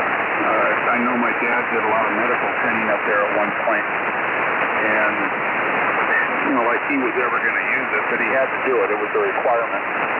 But anyway, kind of an interesting place, and never been there, but thank God. If I would have gone there, it would have been for all the right reasons with my dad to, do something. But other than that, no. Haven't ever seen the place. So, anyway. Colin's question for tomorrow. Do you remember what that was about?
The problem I have, I think you understood it, is when I go to transceive using the receiver for the BFO, the transmitter and receiver are not exactly on frequency with each other. So I'll tune to what I think is on frequency, and I'll be just a little bit off on transmit, just a hair. And I think that's because you have, upper, lower sideband crystals, and there's no adjustment. You can't adjust those crystals up or down or anything. What you get is what you get. And so if one of the crystals is off just a hair, it shows up. So that's the problem, I think. And like I was saying, maybe I'll try at some point taking the crystals out of my other transmitter, the 32F1, and just swap them to see if that corrects it. But if that happens with yours, or like it has with mine, you're stuck with it. And I think the reason they didn't put any adjustment in there is because of stability. The more stuff you put in line with those crystals and the, anything with the vehicle or whatever that has to do with frequency, it's going to make it less stable. So the less parts, the more stable. I think that's why they left out any trimmer caps or things like that.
WB6NMJ. Yeah, I was thinking maybe I should just fix the other rig and try it instead of yanking the crystals out. Yeah, that would make better sense, I think. If the thing's broken, why not just fix it and then use it? So maybe I'll do that. I don't know. I need the time is what I need. And I don't have it right now, so. I was watching that guy down frequency again. He's transmitting just about as bad on the upper side again as he is on the lower. But, oh well. He's still, splattering a little bit up here from 53, so that shows how wide he is. But it's not enough to disturb you that much. I can hear everything you're saying. But he's wide. He looks like an AM signal. Double sideband and no carrier, though. But anyway, enough of that. I found a really neat video. Just happenstance. I was just looking around. I think I was on QRZ, and somebody put up a video on their TS511S that they're selling with the external VFO, which is a rarity. And you don't find those around. So that caught my attention, and he had a video on YouTube of it in operation. I watched that, and then after that, a video came up of another CS511F that a gentleman was working on. It didn't have, let's see, it didn't have receive, and it didn't have transmit, I don't think either. It was really messed up. But he went through it just little by little, nice and calm, and talked about what he's doing and using, his IFR and stuff like that. And I thought, wow, this is a very interesting video. So I couldn't watch the whole thing. I stopped it, but I still have it downstairs, sitting there waiting to watch the rest of it. And then I bookmarked it too. So, but this guy knows his stuff. It's amazing. He didn't flinch at all. Oh, we'll find the problem. And I love that when somebody really, knows what they're doing, because then you can learn a little bit too. So, anyway, I thought that was pretty neat watching that while I was doing laundry. KY6L with the 6M engine.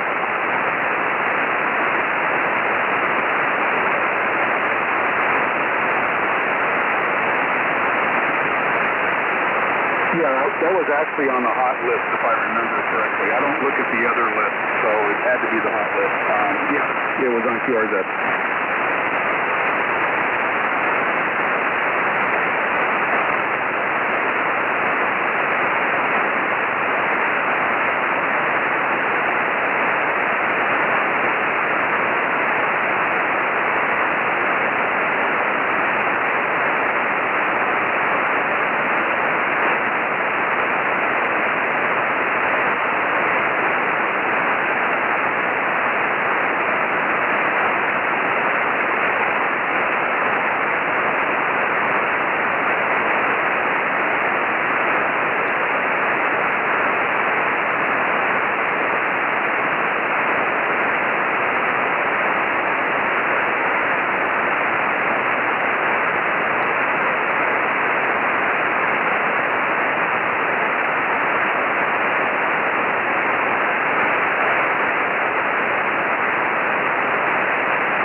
Yo.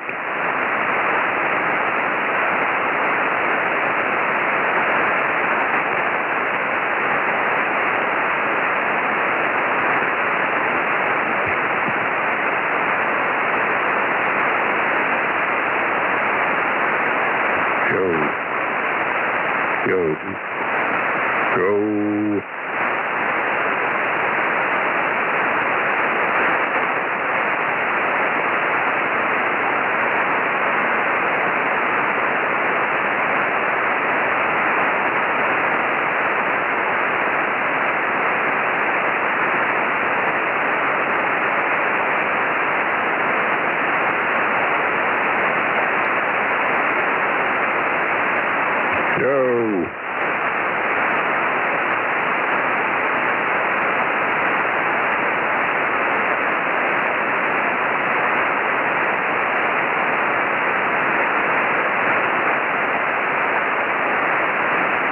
Yeah, I did kind of the same thing in a way with the 511S that I have. I think I paid $150, $200 for it. The guy didn't know if it worked or not. I said, fine, I understand.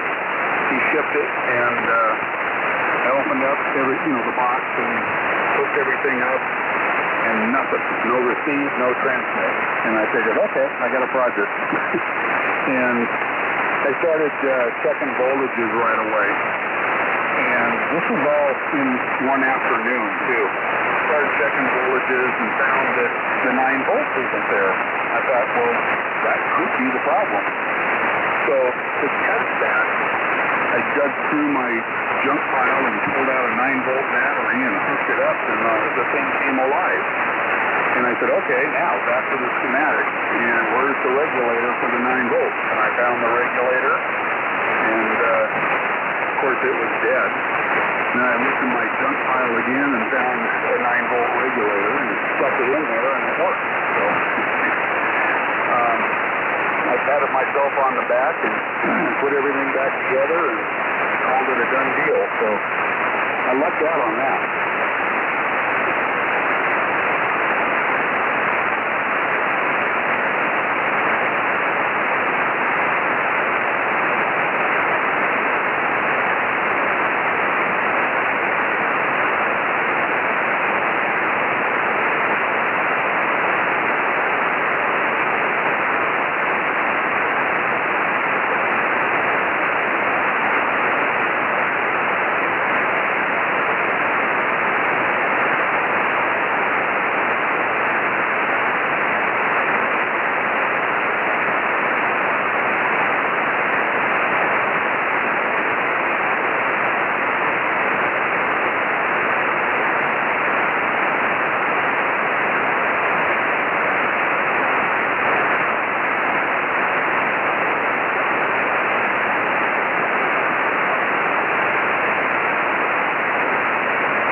Yeah, I've heard of people doing that before with the Vince Jones plug and the Octo plug when the key gets broken off, the center key thing on the Octo. The people think they have them plugged in right, but they don't on the Octo. It's the same with the Vince Jones too, but whenever I hook Vince Jones up or the Octo, I always make sure the key's there first. And then am very careful that I don't break the key too, because they break real easy. But I think, who was it? Ron was telling me, I think, at one point about somebody doing that, plugging it, Vince Jones in wrong or something, and taking out all the filament. That's sad, it really is. I mean, I'm laughing about it, but I'd hate to do it myself. That'd be horrible. So, yep. It's always a good idea to kind of double check what you're doing so you don't hit the zapper like that. Oh boy. Let's see. Oh yeah, I even made up my own plugs too. For the columns off the HP23 supply, and that also goes, I have another cable for Drake for the TR3, and of course then the heat kit. So when you solder those up, you got to be really careful and make sure you have everything where it's supposed to be. Otherwise, you'll take out a radio that, I don't know, I need a project. I need time first, and then I need a project. I've got too much stuff here that needs working and fixing. So the Collins should be number one on the list. I've got to figure out what's and also the Swan 500CX, because they have the same type of problem with the audio. It just doesn't sound wave enough, I guess, is the best way to put it. KY6L, WD6MNJ.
volts at a half amp on my hand and on my knee. I think I told you about that. It should have only happened once. But the second time I definitely learned my lesson. You just watch what you're doing. Don't be stupid. So, anyway, when I was working on the 41000, I was really conscious of everything. When you're playing around with 5,000 volts in amp or amp plus, whatever the case, you only get one chance. If you mess up on that, you're dead. So, kind of scary when you think about it. When I was younger, it didn't faze me that much. That first 41000 had that 7200 volts on it. It knows how many amps with that voltage in there. I was lucky to walk away from that thing. I never got shot. Not even close. But, boy, that one was really dangerous. It would probably just blow your fingers off and kill you at the same time. So, nasty stuff. But, yeah, it's too bad they didn't make a keyway or something that would prevent you from plugging those, since Jones plugged in the wrong way or partially on the pins or something like that, skipping a row of pins or something.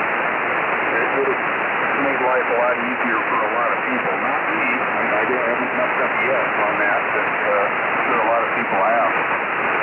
So, anyway, it's fun to work on things, but sometimes it's over my head. A lot of the time, I should say.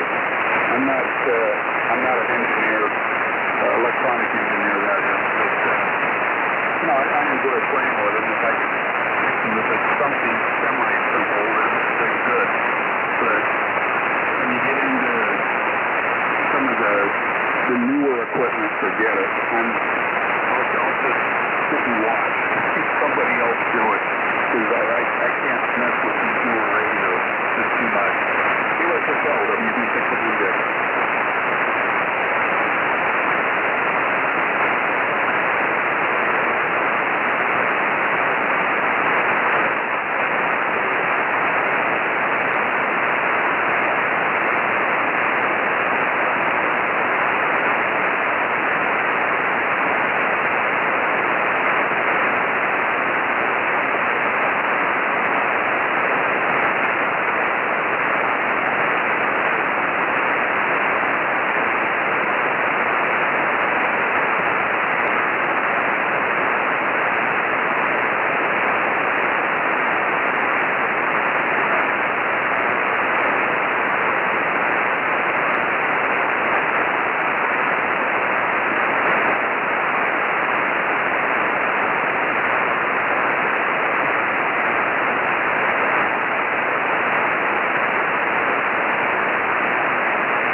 There's nothing on the shelves over there anymore. Who I picked out, WD-600.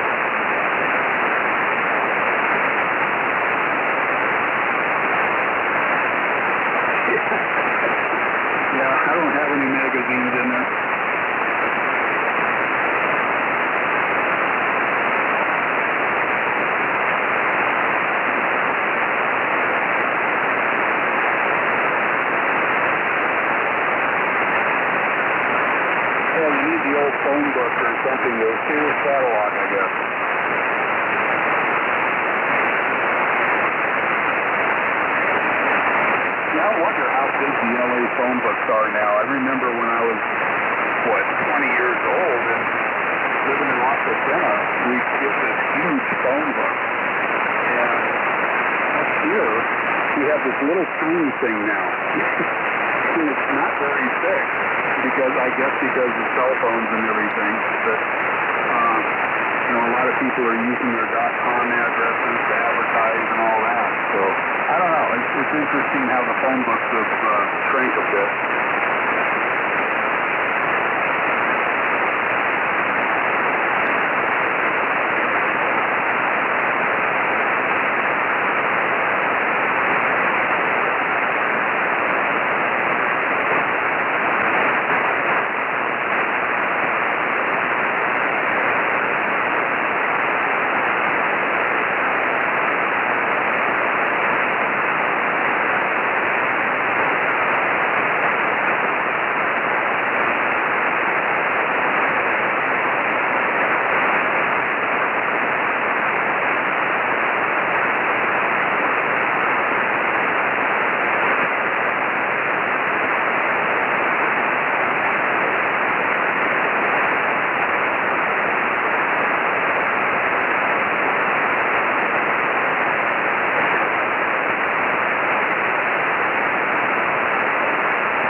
Probably so. When I need a number, I pull out my little tiny phone book, we get it at the post office.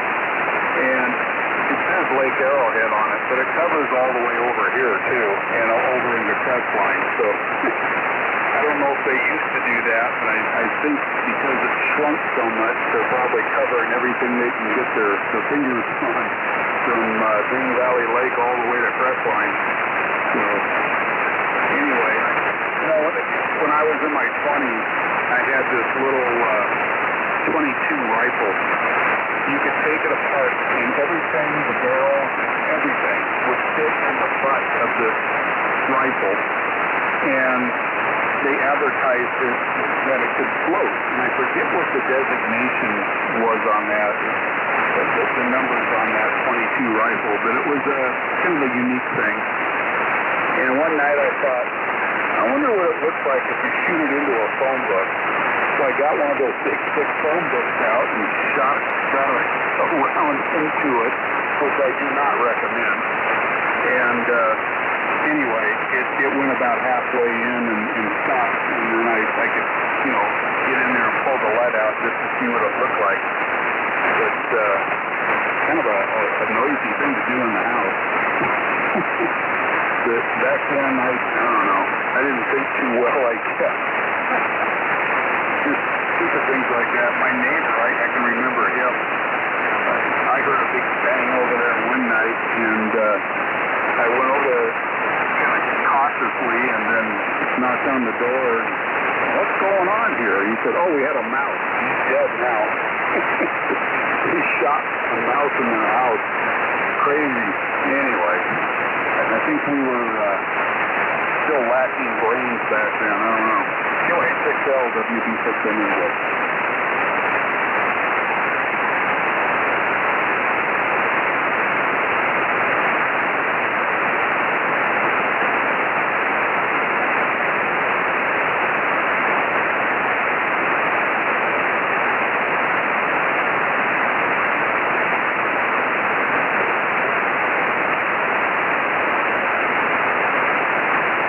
You asked what? How far away from the phone book was it?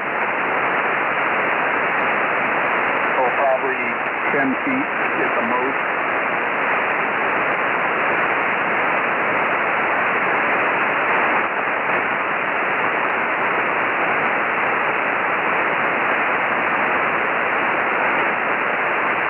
Yeah, it was pretty flat. It apparently flattened out the further in it went. And, it was, I believe it was a long, too, because that rifle took short or long, and I think I bought only longs for it. So, yeah, it was just something interesting to do, at least I thought it was. Kind of stupid. But it was, a phone book I didn't need anymore, too. It's not like I took a good phone book and just shot a hole in it. By the way, on the hot lister is a... What is it? Looks like a single paddle spear. And it's specially made. Pretty thing, too. This guy wants $325 for it. But, I mean, it's absolutely beautiful, all chrome and everything. Oh, you gotta see it. But anyway, yeah, don't do that at home with your .22 rifle.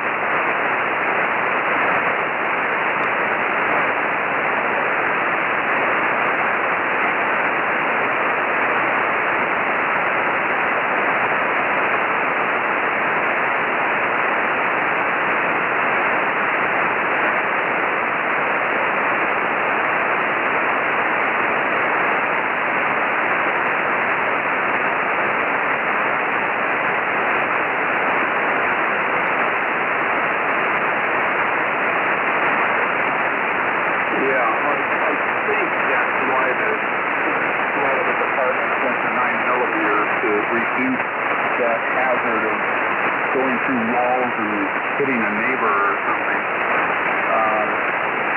My dad carried a .38 Specialist first, and then he had the 9mm. But if you remember the deputy that was here that night talking to us, he said my dad probably used 38 rounds in it. And I thought, okay, I didn't know that they could do that. But then they all had to go to 9mm. That was just the law. Everybody had to have 9.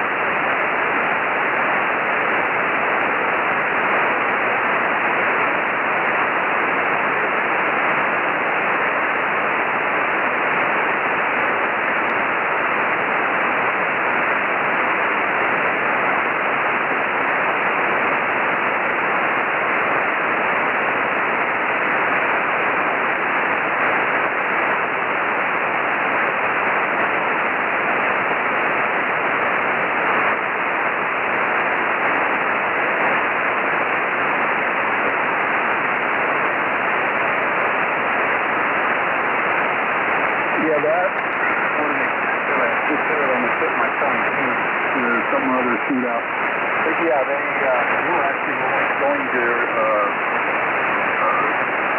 ammo, or not ammo, but the gun stores and borrowing AR-15s so that they had something to shoot back at those guys with. And they didn't have anything back then like that. And after that particular incident, they started upgrading their rifles, and they put AR-15s in the back, in the trunk, and at least they had something to compete with before they didn't.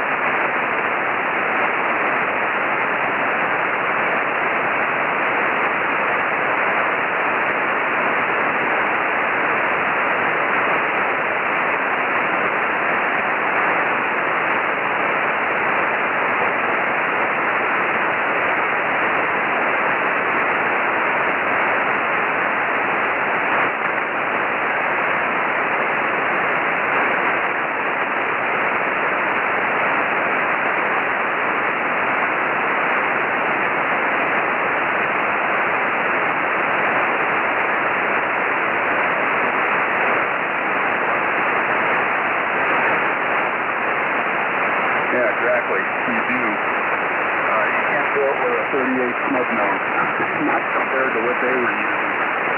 I remember there was one deputy, or I should say police officer, I think it was LAPD, officer was down and the other one was protecting him and finally got him out of the way. He was shot in the leg or something. I remember watching that, and God, that was just, the worst nightmare that the department could go through or something like that.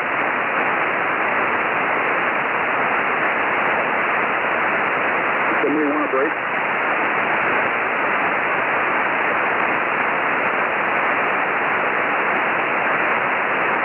Yeah, I didn't hear a call sign. What's the call?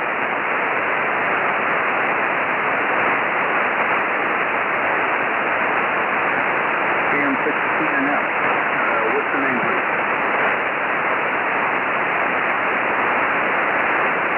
Dave and Long Beach. Okay, very good, Dave. How you doing?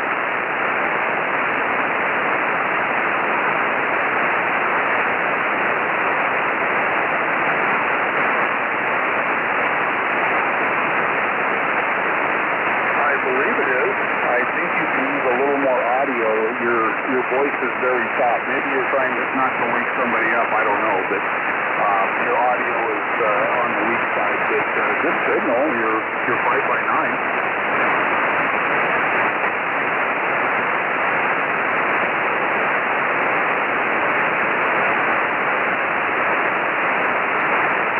Okay, I think you turned it up too high, just so you know. It's a little distorted right now.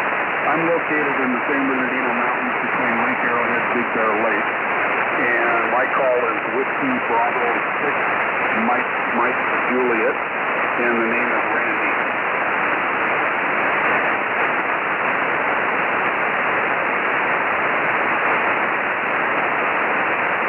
You're welcome. Good luck. It seems to be working. Have fun.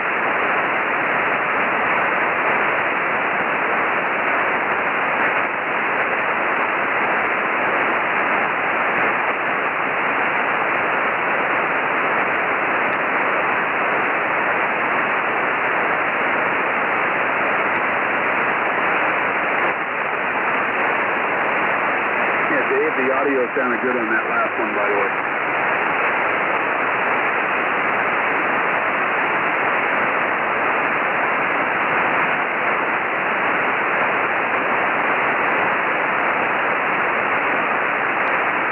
Okay, not a problem. Take care.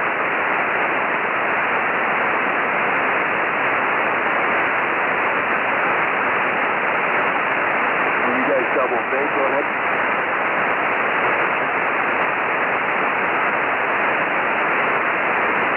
Three is Mike Juliet.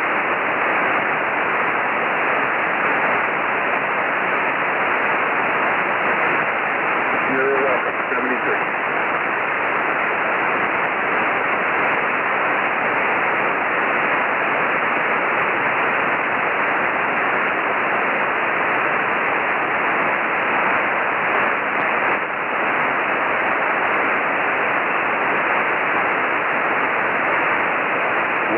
Talking about them. It's too long ago, I don't remember.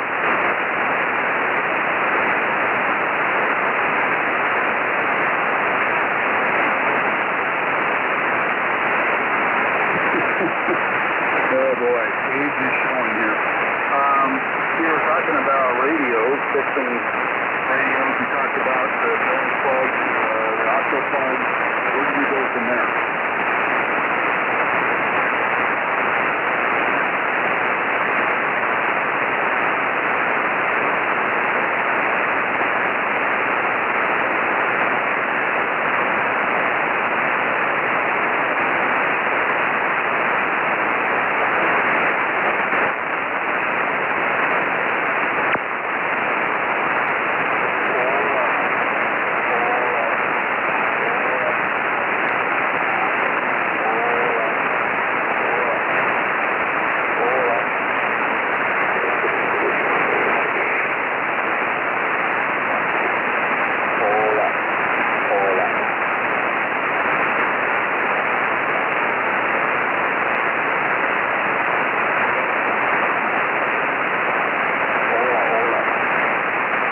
vibration. I don't know. Are you talking about a knob on the front or under the lid?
Just over there looking at it while you were talking. I'm upstairs tonight, so there's, the S-line's up here, covered up. But, no, nothing like you described. Maybe the 32S3 is, something that they've added on to it through the years or something. But, the 32S1 is their very basic transmitter, so I don't recall anything other than that. I couldn't see anything other than that on the base.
I didn't use them very much when I had them all set up because the 32S1 had that mic audio problem. I didn't like sitting there waiting an hour before it cleared up. So I just kind of set them aside and put the 850 here on the tube. But we're over on a dresser up here, all spread out, both transmitters, receiver, and then that power supply that I use for them. So one of these days I'll run some coax over there, and then I'll be able to, switch them in. And then, two different setups up here, and then the one down there. I do need another coax switch, though. But all the time, I have plans. I just don't know when I'm going to get to them. KY6L, WD6MMJ.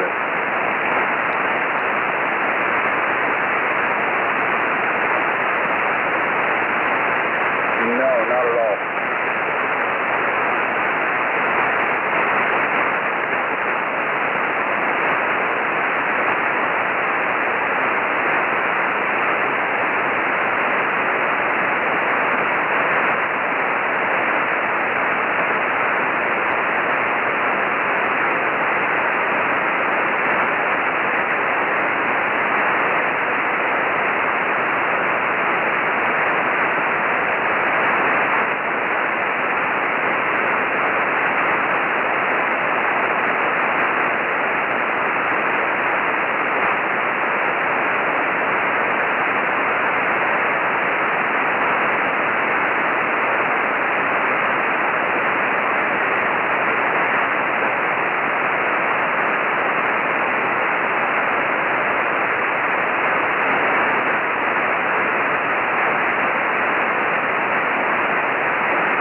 the 857 Yaesu, right?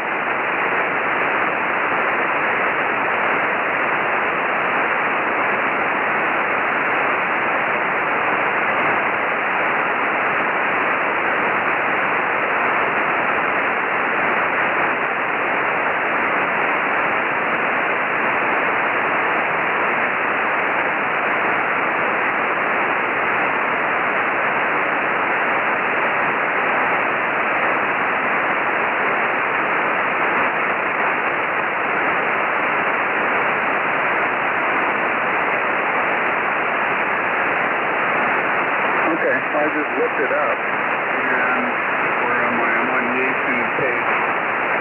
I think it's discontinued, but it's the world's smallest HF, VHF, UHF mobile transceiver. Provides base station type performance, ultra compact package. It's ideal for mobile or external battery portable work. Let's see, wide frequency coverage receiver.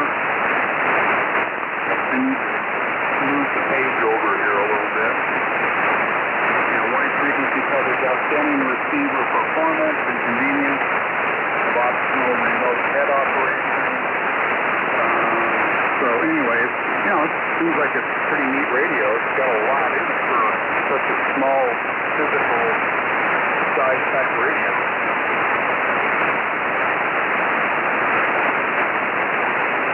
The last page I was at said that the radio had been discontinued. I don't know when they did, if they did. So I'm on Yaesu's page right now, and I'm looking at it. So I don't know if it's an old page or what.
Let me send this to you, this page, to take a look at it.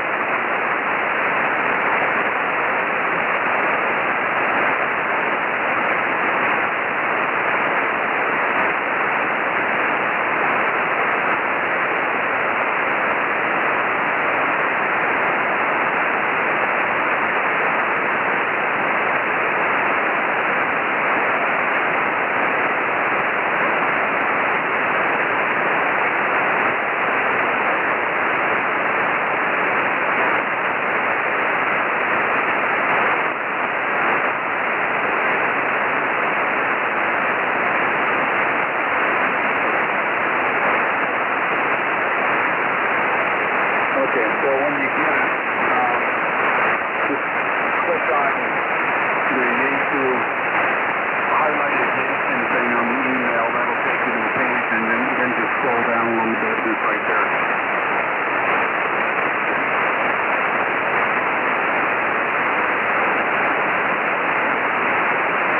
Yeah, after your program recovers. I wish we could figure out what's going on there, darn it.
DSL, in other words. That's what I'm trying to say. It's something with the DSL. So maybe this method, whatever it is not so susceptible to RF. I was just looking, there's a S-line for sale. I think this might be the one I saw before. It's way out of the ballpark from what I can tell price-wise. The 32S1, 75S1, although he wrote 32S1 to the receiver, I'm sure he meant 75S1. And the 516F2, he wants $1,200 for those. Those are not, no, it's the same thing I've got, minus the power supply. They're older radios, they're not the best that are out there. The 32S1 is okay. The 75S1 is just a basic receiver that's all in base when they first started making them on the S-line. And then they started getting fancy with the one like you have, the 32S3. So, those are worth a lot more money than, the 75S3. Those are worth more money than the 75S1 is. So, I think this guy's dreaming. $1,200 for the 32S1, 75S1, and 516S2. Yeah.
Transmissions, but I kept tweaking and not saying it. So if you need to go, let me know. And yes, he had a helicopter, what was it, FS-110 in there for 150.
Talk to you tomorrow night if you're up to it, and we'll go from there.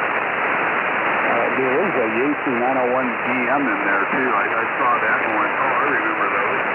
They were kind of neat-looking transceivers back in their day. I think, early, I want to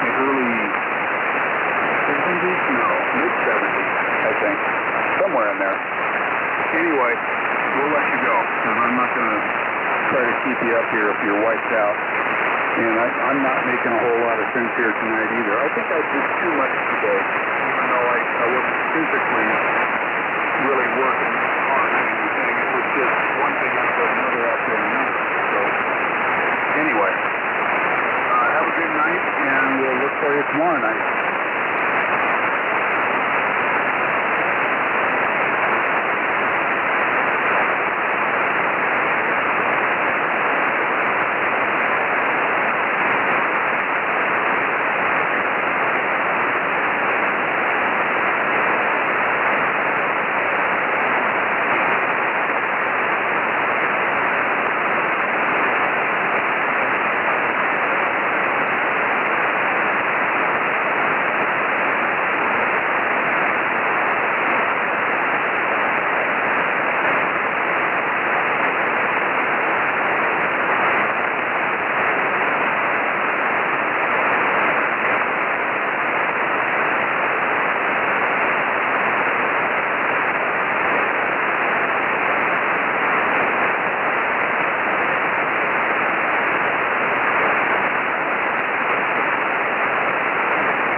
Very good. Yeah, I wish we lived closer too. I'd help you get that antenna up higher and get the amplifier hooked up and all that stuff. So you're a long ways away. At least it feels like it. Never been to Lompoc, been to Santa Barbara, but I think you're north of there. So anyway, I'm just asleep. I'm going to look at my messages here from my phone, and I think there's one from the doctor saying, come on in and get the whatever I need, the paperwork to go get PSA certificate. I did call and tell them I need to do that as a reminder. They told me a month ago, let's do it in a month. So I wrote myself a note and it sat there for a month next to the coffee pot. Saying, call the doctor. So anyway, that's another thing I did. We'll see you later. Take care. 73. Look for you tomorrow night. KY6L, WB6MMD.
Okay, real quick. I'm glad you got the okay. I remember having to wait like a year because I was noticing that I was seeing kilos and stuff like that, and they said, no, you gotta wait. So when I finally got the okay, it was a big relief to get the surgery got in. So be glad you got the okay. Anyway, 73, and we'll talk to you later. WB6MM, take care.